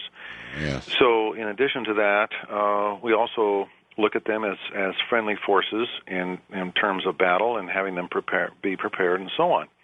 And they're all part of usually the NATO forces, that's all kind of a family, the NATO family. And so in that regard, we kind of look upon these complexes in the same way, that why not use these for training facilities, which they can't get that kind of location anywhere else. I mean, there's you can go through all the centrifuge trials you want to and so forth, and neutral buoyancy tank experiences, but nothing comes close to the real deal. And there's only one place you can get that. And so we think, hey, let's go to the same countries that the United States already is predisposed to for a variety of reasons, for NATO alliances and ISS flights, and say, look, hey, we're here, and we're here to serve you. Okay, Stephen in Vista, California, then described it a little differently. Maybe this is easier. Instead of leasing, it sounds like these will be essentially space timeshares. You could, that's not too far. We actually have two different situations. There are modules that are leased for various kinds of time, like a timeshare, and various kinds of volume. And then there are modules that are given freely to the hang time sovereign client users, the astronauts. And I say free in the sense that those are not leased. They're not. These are two separate users entirely. You would not find hang time users on a leased module that is leased by a prime client exclusively for them. So, but you may find hang timers there together with different nationalities, and they're on a complex that's dedicated to that particular mission, to satisfying the needs of those hang time astronauts, and they are charged a fee based on the transportation cost and the time of duration on board that complex. And actually, the video that we have on the website is a little misleading. Our intent really is to have, as early as possible, 3 separate complexes rather than having one all gang together. And the reason for that is it's derived from two directions. One is that there are a number of sensitive activities that a prime client might want to do without having a lot of disturbances, a lot of docking and undocking, and a lot of, perturbations on board that complex. And also, the second reason, it might need to be in a different orbit of inclination to make it more accessible for the traffic provider, for the transportation provider. So we talked earlier about the 64-degree inclination and the 28-degree inclination, and that, therefore, you might want to have several complexes in different geographical, so to speak, locations. All right. Circling back to another item, when they told you, with regard to amateur radio, ham radio, that you would have to have a license. Yeah. I wonder, Bob, if any licensed amateur, I'm an advanced class, W60BB, it may well be that if I were involved or any licensed amateur were involved, that would be what they're talking about. And it might simply take an application by a licensed amateur to do it. Or maybe if it's in space, there's some further license that I don't understand involved. That is possible. Now, you are into territory that I don't understand. So that may very well be possible. And what we should do then is hook you up with any one of the 3 program managers we have. We have Eric Hackenstad, who's a program manager for Sundancer, and we have Jay Ingham and Dan, who's Dan Cohen for the program managers of Genesis 2 and for Galaxy. And Galaxy probably is the one. See, right now it's too late for G2. Oh, I know. But Galaxy in 2008, maybe not so late. Maybe not so late at all for that one. And what we do is, if we hook you up with any of those 3 guys, we could maybe make it happen. If what you're suggesting here, by using you as the venue for this, maybe you could make it happen. I would be happy to become involved. Have them contact me, and we'll look into it, Bob. I'd love to see something for amateur radio get up there. Okay. And it would be quite a public kind of thing. So I think it'd be good. The more you can get the public involved. And again, let's come back one more time to this. Let me try one more time. I know there are a lot of choke points here, but there's got to be somebody, some agency that the public could contact and in some way help you out and help you through some of this mess that you're constantly going through. Did you check with your Washington office? Did they have any ideas? The Washington office response would be to contact the Department of State and, well, actually, it would be to contact Congress and put pressure on the Space and Science Committees of Congress to probably transfer back the authorities over ITAR to the Department of Commerce, where they were once upon a time. And once upon a time, they were more user-friendly, so I'm told, when they resided in the Department of Commerce versus the Department of State, because the Department of Commerce cared a little bit more about commerce, of actual business. Commerce. Actual commerce. You know, they kind of felt that, hey, there's a connection between commerce and paychecks, you know? Mm-hmm. Yes, indeed. All right. Well, maybe some in the audience can certainly help out with that. Listen, few weeks ago now, I had George Knapp and Cullum Culliher on, and we did a show on the Skinwalker Ranch, which you own. Yes. I wonder if you can give us any late updates on the Skinwalker Ranch. Things we've been kind of going through a UFO flap over the last months since the O'Hare Airport incident. Right. And it's been pretty wild, Bob. Do you have any comments on that and any update on the ranch? Oh, well, you know, I've been I still am involved in investigations, not in the intensity that I was in the 1990s and the late 80s, and prior to when I just had to jump in on the space subject. But okay. Going to the ranch. We had a period of time where there was a lull in that ranch and activity, and that lasted for perhaps a year and a half or 2 years. I don't recall exactly how long it was, but there was a time there where in this subject it kind of ebb and flows, as you know. Sure.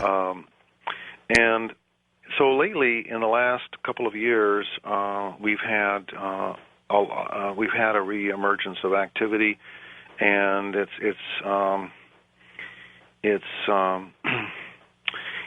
and again, it doesn't repeat itself. The characteristics are that they're very unsuspecting as you do not suspect the time or the kind of performance or the timing of the performance, number one. These do not repeat themselves either in the same way, number two. And number three, there does not appear to be a hostile intent. It's not a performance that appears to deliberately or cause harm. More like poltergeist activity. Yeah, there is a sense of game with it. There is a strong sense, and I'm not sure. I won't go down the relationship, characterizing it as relationships or anything like of that sort. But there is, I'm sure there's, this is a topic that seems to lend itself to conscious behavior or consciousness connections. I'll put it that way. That's right. And so you can get the feeling that there is an awareness that we can't account for. There is an awareness that is not something in which you have control over, and so therefore, these performances are at the behest of the performer. We are an observer and a bystander and a participant, willing or unwilling, Yes. in this, and we are getting an education. We get all of this kind of stuff produces information, and just like the little spacecraft that we're flying in an attempt to trying to do something grand someday, it's all very informational. And in the cattle mutilation area, for example, we've researched all these different subjects, from crop circles and cattle mutilations and abductees and propulsion systems and shapes of craft and all kinds of other consciousness-connected kind of things, and so you just I don't know where you want me to go in this, but I think that the cattle mutilation area as an example for if you want to say, well, what could you make use of? Let's say this. Let's suppose you were to ask the question, well, is there anything about this that might relate beneficially to an application, that you could do in some time soon? Well, I would say in a cattle mutilation area, for example, there are some very interesting exhibitions of relatively non-invasive surgery that have removed a great deal of tissue from an animal, and you don't know under what circumstance that animal was anesthetized or was it already dead or what. But the less invasive you can make your surgery, the faster your recovery, right? Of course. So in a space-based application, that's very important. You don't want a lot of loose liquids flying around, and so you want to do things to heal a patient that are the least invasive that you could do. I never thought about that. There might actually be application there. I never thought about that. All right, Bob.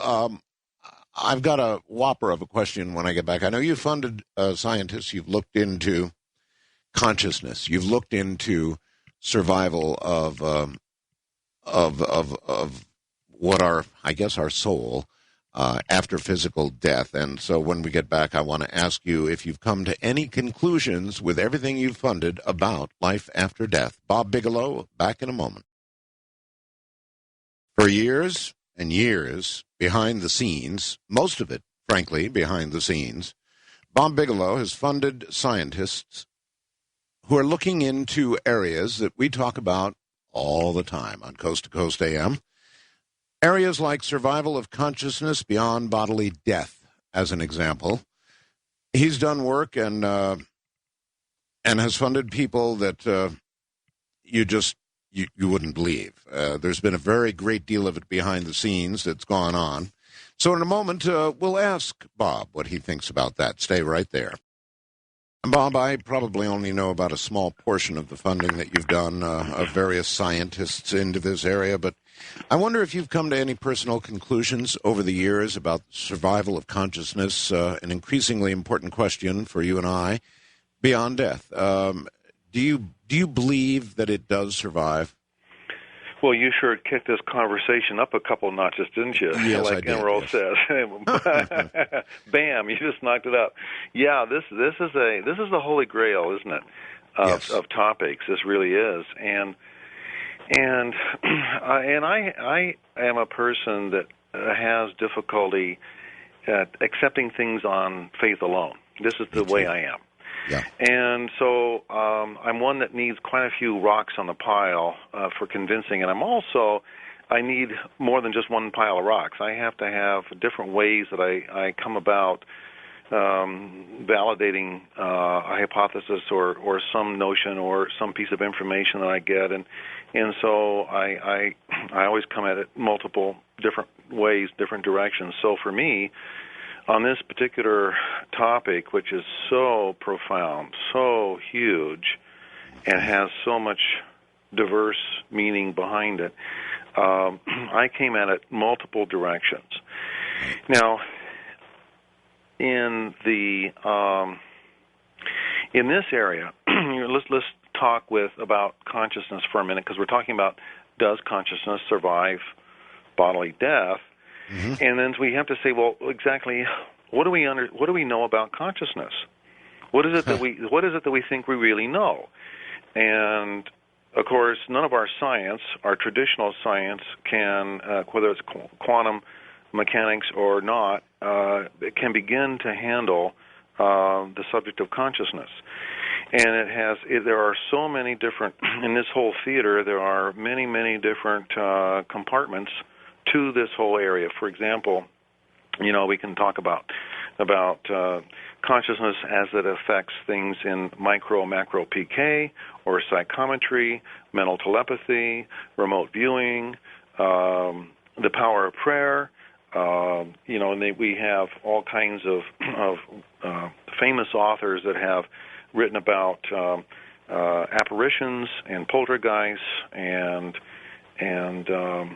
so we have even the remote viewing that was famously engaged by the CIA for 20 years, and friends of ours ran those programs for SRI, and so we have in Bob John and Brenda Dunn's work at Pear on random remote generators. You bet. And so we understand all that. We know those people, and so we know that if we look at any one of these kinds of areas and say, is there any substance to any of this stuff? I mean, can we find one white crow?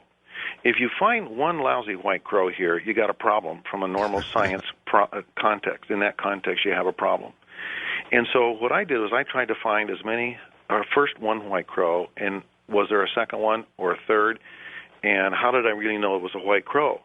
And so you'd go down that road and until finally you say, yeah, there's legitimacy here because there are too many validations of this.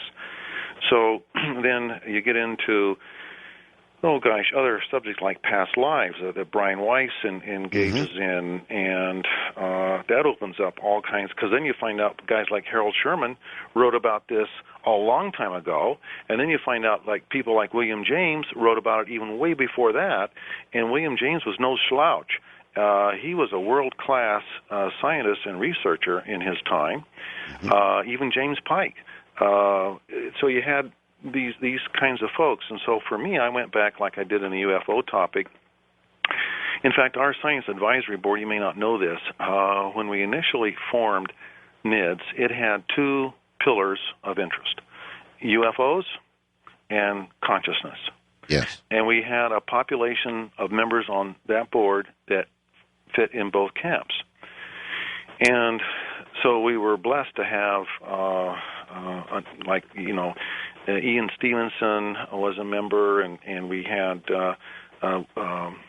William Morris, I think. Yes, Melvin Morris, sorry. Melvin Morris was. Emily Cook, who was also an associate of Ian Stevenson's, and other people, very well, very high caliber, world-class researchers. Top people, I know. Yeah, very top. And we talked with people like Larry Dawsey, familiar with all of his work and the power of prayer, and how do you validate that that is, do you have double-blind studies where you have a placebo situation and you're able to validate that the control group is securely in place, and yet you're having this this effect, and is there a difference between whether the patient is assisted by the physician, or is there a factor of how many people are praying? Does that make a difference, or the conviction of the people that are praying, including the physician? Is there a component here that's connected to the belief? How strong is the belief in facilitating this? And then you get into the apparitional side of it, and poltergeist activity. And so I think, long story short, I do believe in a God force. I think I come at that from a cosmological prospect, as well as a belief in that the accumulation of all these other things suggests that to me very, very, very strongly. And I do think there is a survival of consciousness, because there are just far too many fields that tell us consciousness can operate independent of time. It can operate independent of location. I mean, look at Edgar Cayce. I mean, you don't have to, a person doesn't have to take any one of these things and say, well, gee, I don't really kind of believe all that really happened, that Edgar Cayce could do those things and so forth. Well, then move into one of the other topics and research the hell out of that, and see if you go from topic to topic to topic until you come up with a white crow, and now you've got a problem. If you're a skeptic, you have a problem here. Sure. And it's now try to explain that. And so eventually you come to these topics and you find out that, oh my gosh, consciousness behaves independent of the any of the explanations of normal science and physics, and independent of your container, in a sense that in several different ways it exhibits independence of the container that is spawning that consciousness. Here. Did you find, or do you believe there to be any connection, Robert, between consciousness and the appearance of UFOs? Oh, gosh, yes. Oh, yes. I thought you might say that. Oh, gosh, yes. Okay. All right. I want to allow the audience to ask some questions, but I really did have to get that in. Joe in Baltimore, Maryland says, good evening. I'd like to congratulate you, your guest, on his work. If I might be so bold, I'd like to encourage him to consider promoting it to the public more. We need hope in this world more now than ever. What you're doing here can give us that, a new dream. And in this country, Bob, since we've been to the moon and haven't been back, we've lost something. Something is missing in America. Would you agree? Oh, absolutely. Heck yes. We're missing inspiration, for Christ's sake. we are missing inspiration in this country. Yeah, we really are. And I guess if it's not going to come from our government, or some of it will, certainly the private sector obviously has a lot to offer. Anybody who's been up to look at your the photographs that I took, and I only got around a little bit, is going to know how very, very serious your effort is. It's not just talk. I have a lot of people on this program who talk. It's a talk show. But you're doing, and you're really doing. So we need hope in this country, and I don't know where the next big hope comes from, but maybe it won't be government. Well, you know what? It really, government is good at some things and lousy at a lot of others. And government really is not good at advanced planning. Our government is good as a reactionary force. We are a fabulous, fantastic power in a reaction as a point counterpoint kind of reaction. So we are very good in a sense of emergency. We are very good in the sense of a serious challenge. But we're terrible in advanced planning, and we do not provide, and it's not really appropriate for the United States government to be looked to for providing inspiration. It just will not. And historically, it has not come from a government. It comes from the people. It comes from some action or actions of a group of people in some way that provide inspiration, and I think that, there's a movement here as far as space topic is concerned by a number of companies. Not just ours, but a number of companies. There's probably 6, 7, 8 companies here in this country that are trying to do very challenging, unique things that can be, if they're successful, they can be terribly inspirational. And we know that the age group, there was a recent study, and it showed that the age group of people between 18 and 24 years of age, 48% of them didn't even know anything about the International Space Station. 72% of them were ambivalent about space and couldn't care less, as to whatever happened. And that's a function that nothing has been going on. The answer is, Art, we need to have some action. You can't have inspiration if there's no action. That's right. How are you supposed to be inspired when there's no action, when there's nobody doing anything? And in our sense with NASA, it's been the same old as far as the shuttle flights and so forth for years and years and years. There's just real no action. All right. So. Let me go to the phones. Marcus in Los Angeles, you're on with Robert Bigelow. Hey, how you doing today? Quite well, thank you. Great. Well, just want to say it's great to have you back in this country. By the way, it's a couple months you've been here. But, Mr. Bigelow, I know you have your place out in the desert there as well. I was wondering if if you had any plans of having a certain kind of colony or setting up a country there in the future for next generations. And the next comment is also... I'm not sure I got that one straight. What was the question again?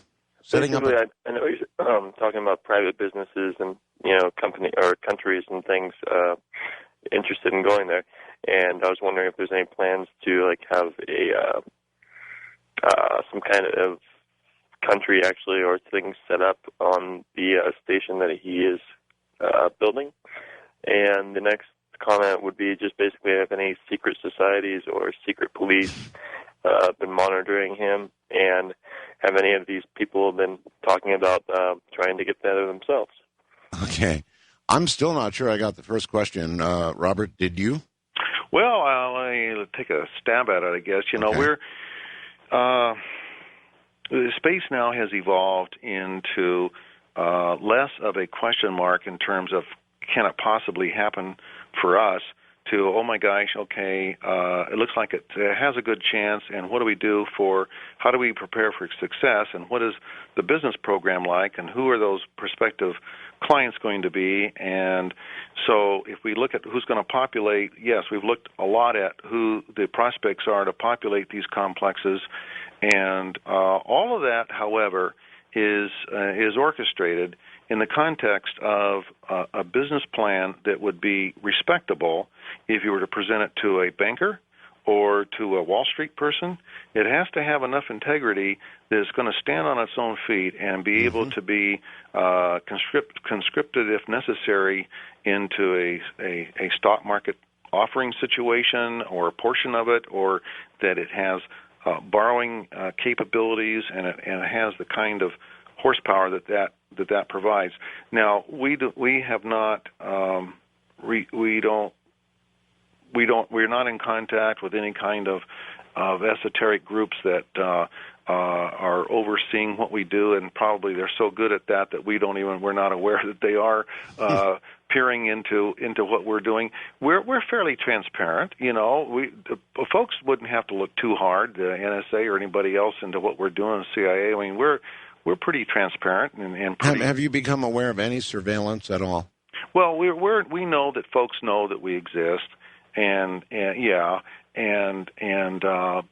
I think people understand where we're coming from. I think people understand that we're trying to do something for this country. We're trying to do something for people in other countries, and we're trying to do a benefit to human development globally. This isn't just a story about one company, our company. We're part of a family of companies that are trying to fulfill something for the private sector, generated from private enterprise, that maybe can take this out of the purview of government-owned and operated and controlled activity. Is there going to become an official consortium of private companies? Well, we're all kind of like a herd of cats, We all kind of go off in our own direction, and yeah, we do have membership. There is an organization that a lot of us belong to. There's a certain sense of self-preservation from Uncle Sam, Yes. Because we're small, and it's easy to get stepped on and crushed and pounded into the sand. And Uncle Sam may not even be aware that he's done that, So yeah, we do have. We do have an organization that we belong. Right. The last caller would want to know if you have a secret handshake. No, some of the signals like that we save for other people, what can't be aired. All right, Paul in Missouri, you're on with Robert Bigelow. Hi. Evening, Art. Evening, Mr. Bigelow. I had a couple of points that were interesting for you. First, let me go ahead and identify myself. I'm Carl in Hallsville, Missouri. I'm sorry, it says Paul. Wave in K0AZI, and that's 30 years, and that's Kilo Zero Arizona. Okay, hold on. You can't really give call letters on the air. So go ahead and ask your question. Okay, yeah. I was going to throw a religious element in here. Now, I'm not particularly sure if God, if it's a standard religion format through a lot of religions that God created us in His own image, or if that's just a particular tenet of the Christian religion. But if it is throughout several religions, did not God, as a creation in Himself, give man the power to create? And God being able to create reality in which we now live, do we not perhaps have the power to create as a collective consciousness, or perhaps even individually, our own realities? And okay, all right, give it a try. Well, yeah, actually there are some physicists and scientists that have kind of come to the conclusion that there is a God force that it has a conscious aspect to it, and in fact, there's a new book out by Bernie Haish, who is a zero-point expert, as is Hal Puthoff. And in his new book, it's something like the God theory, and he espouses the notion that a lot of us have, that if there is a universal God force that was prior to the Big Bang existing and caused that information to take place, that probably that permeates every single organic and non-organic substance in the entire universe. That all of it, every single thing in the entire universe, is part of that in God force, and that way, that God force, in theory, is able to express itself by being part of every living and non-living thing. I wonder if there's any limit to the creation that we're going to be allowed to do.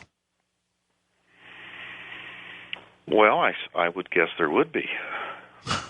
Yeah. Yeah, in other words, when we get to creating life ourselves, we may not be that far from it. All right, Robert Bigelow is my guest. We're going to take a break here and come back and take your calls. I'm Art Bell. God, I'd love to take a ride. I'd love it. Matter of fact, a friend of mine contacted Zero G, a company that takes 727s up, and it just so happens that 727's going to be in the Las Vegas area in September, and I may take a ride. That may be as close as I'll ever get, but what an opportunity that would be, huh? So there you've got it. Why not? Be interesting to experience Zero G, wouldn't it? Robert Bigelow is my guest. He'll be right back. Seems to me that if some of you were to contact Congress, your congressperson, perhaps those on the Space and Science Committees, and sort of make a general request that those who are reaching out, like Bob Bigelow, that the path be greased a little bit better for them, because it's rough going. It's really rough going. We had a long conversation about that, and I'm not sure exactly where the pressure is applied, so I guess a general pressure in Congress would be a good idea, and let them have a good hard look at what people like Mr. Bigelow are doing. David in Tempe, Arizona, you're on the air with Robert Bigelow. Thank you, Mr. Bell. I'm a past guest, the guy who wrote a book called Sunstroke. Okay. Oh, Mr. Bell, special, sincere congratulations to you for your Outstanding Lifetime Achievement Award. Oh, well, thank you. Oh, my gosh. You have indeed set the highest standards for excellence in radio broadcasting. Thank you very much. I mean, this is David, who wrote a book called Sunstroke, which was about a satellite that returned energy. It was a science fiction book about a satellite that returned energy to Earth. And, of course, it's science fiction, so in that book, the satellite began to wander, and, of course, the field of energy began to burn its path across buildings and humanity and everything in its way. David Kagan, is that correct? That's correct, Mr. Bell. Thank you so very much. And I would like to change the subject matter a little bit here. I have a couple questions for your outstanding, esteemed guest, Mr. Bigelow. Mr. Bigelow? Yes. I'm on cloud nine speaking with you, sir. Believe me. Well, I greatly admire your stunning accomplishments, both in science and technology, and especially, my gosh, Genesis 1. Wow. You know, you do remind me a little of Bill Lear, but what you're doing is far larger and infinitely more important for humanity. And as I mentioned to Mr. Bell, I've got a couple questions for you. Go ahead, David. Thank you. Does Bigelow Aerospace have any plans to lease orbital labs for doing R&D research and perhaps manufacturing pharmaceuticals in microgravity, drugs that could possibly lead to miraculous cures of diseases on Earth?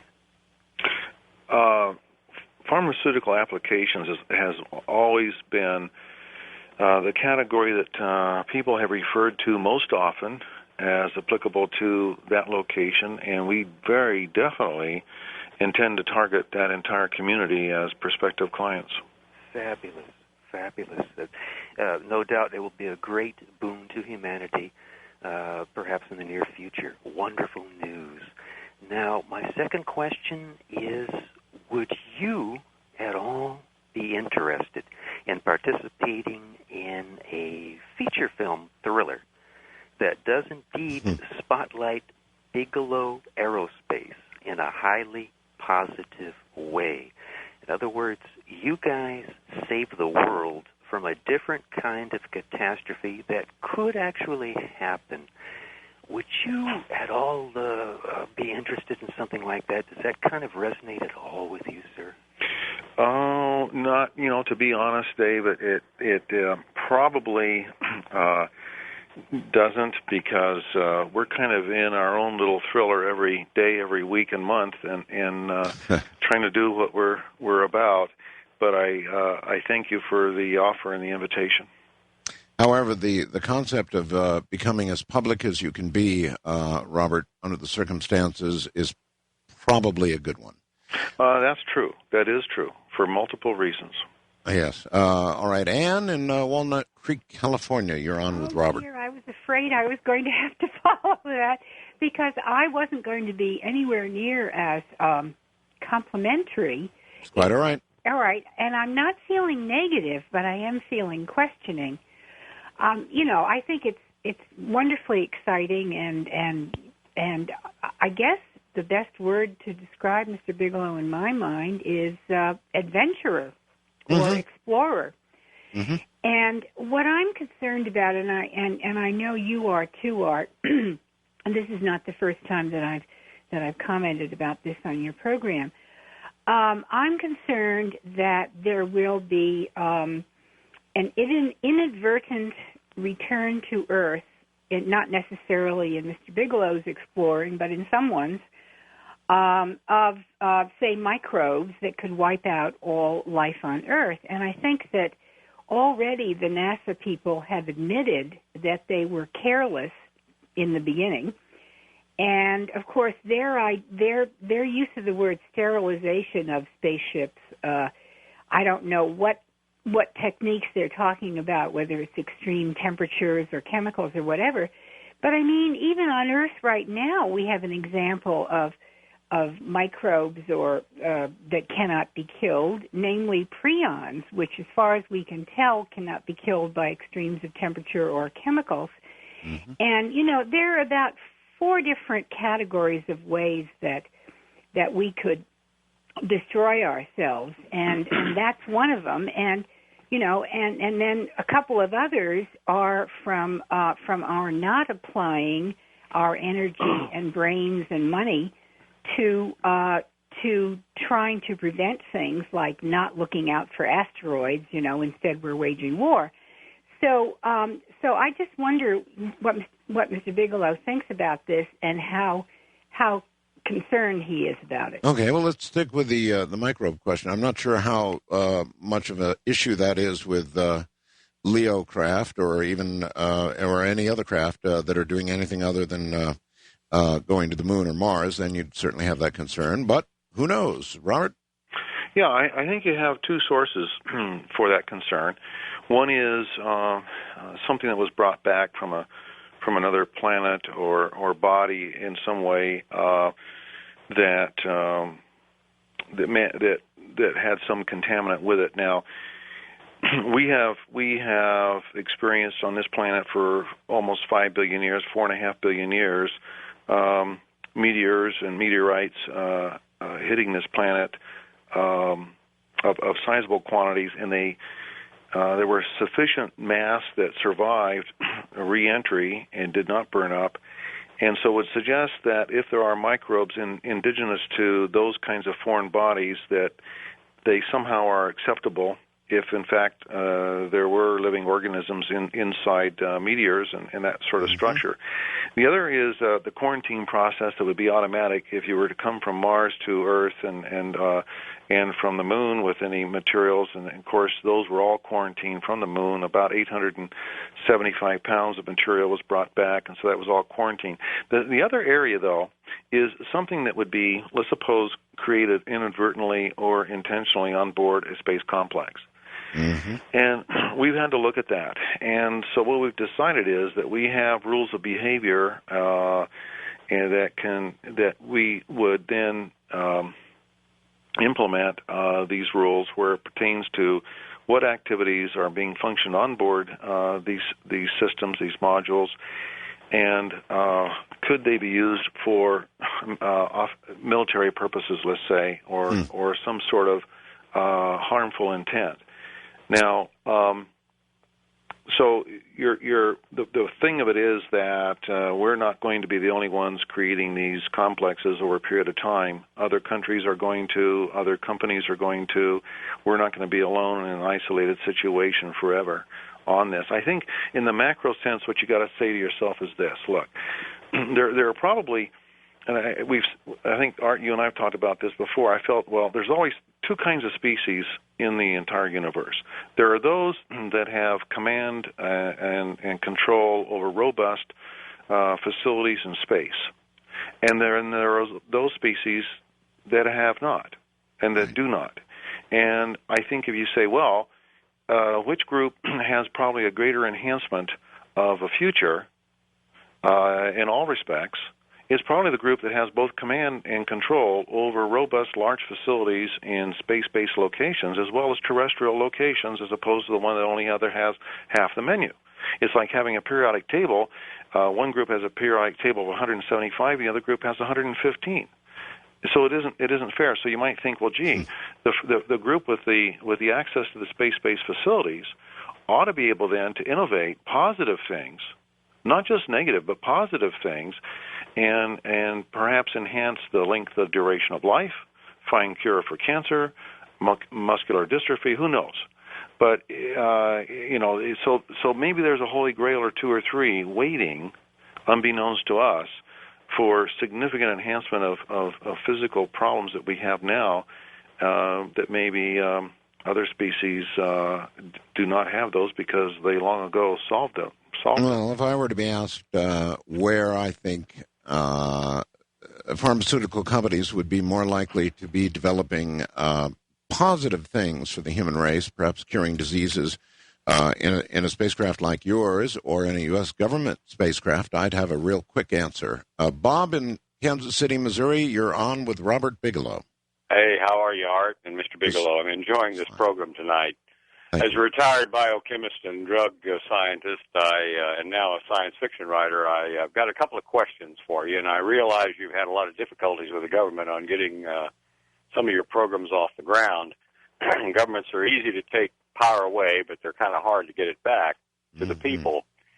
You mentioned that you're having a lot of bureaucratic red tape. Have you been approached or have you considered approaching second-tier or third-tier countries who I'm sure would more than love to have a spaceport as part of their program to set your system up, or for that matter, even getting an abandoned oil platform or a natural gas platform outside the 12-mile limit where you wouldn't have to deal with these crazy bureaucrats? And I'll take my answer offline, sir.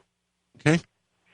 Well, a short answer is no, we have not. This is the first year we have actually started to promote or even expose what our business program is. We've kept quiet for all this time, and we've decided because of last year's activity with a number of companies that had asked us to sign letters of intent and memorandums of agreement on relationships with them that we would do more harm than good if we postponed this for another year or two.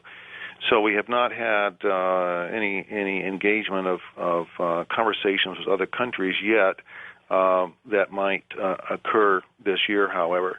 But I'm not sure I quite got the question relative to the 12-mile limit unless it is for a launch facility like sea launch is, where sea launch goes to an equatorial area on the ocean and then launches a Zenit vehicle from that location. So, but certainly we will be most anxious to contract with folks who provide user-friendly spaceport locations and facilities as well as the transportation facilities.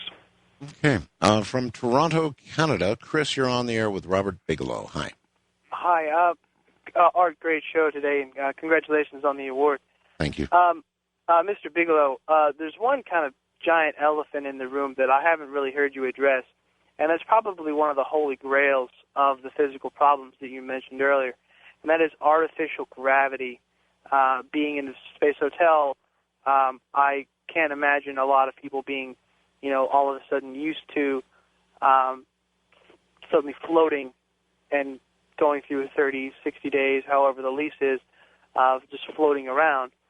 So how would you figure to solve the problem using, like, artificial gravity or training courses or what? I'll take my answer off the air. Okay. Oh, okay. Thank you.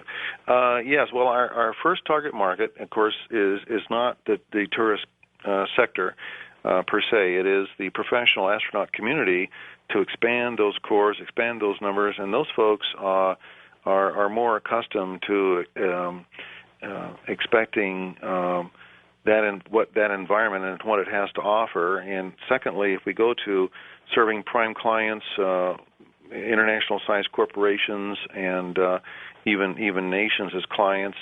They may want payload specialists or they may not. So in that case, our own astronaut corps will function incidentally free of charge, the experiments that they want to implement.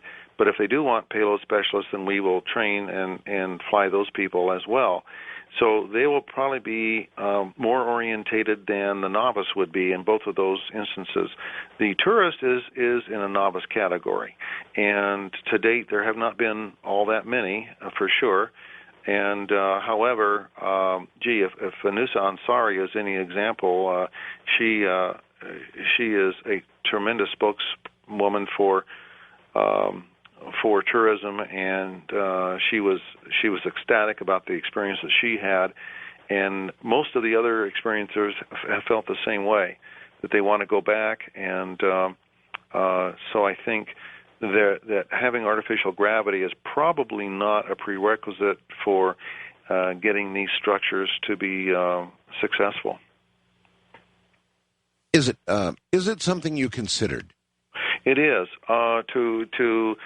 To avoid the Coriolis effect of AG, you need to have a structure of a certain rotation speed and spin, and those RPMs are a function of the entire length of that structure. If it were a quarter of a mile in length in sort of a large barbell, dumbbell kind of configuration, that AG is produced better at the extremities of that structure. And then you have docking concerns because you need either to hold a center core stable for docking purposes, or it has to be in motion with that structure at the same speed.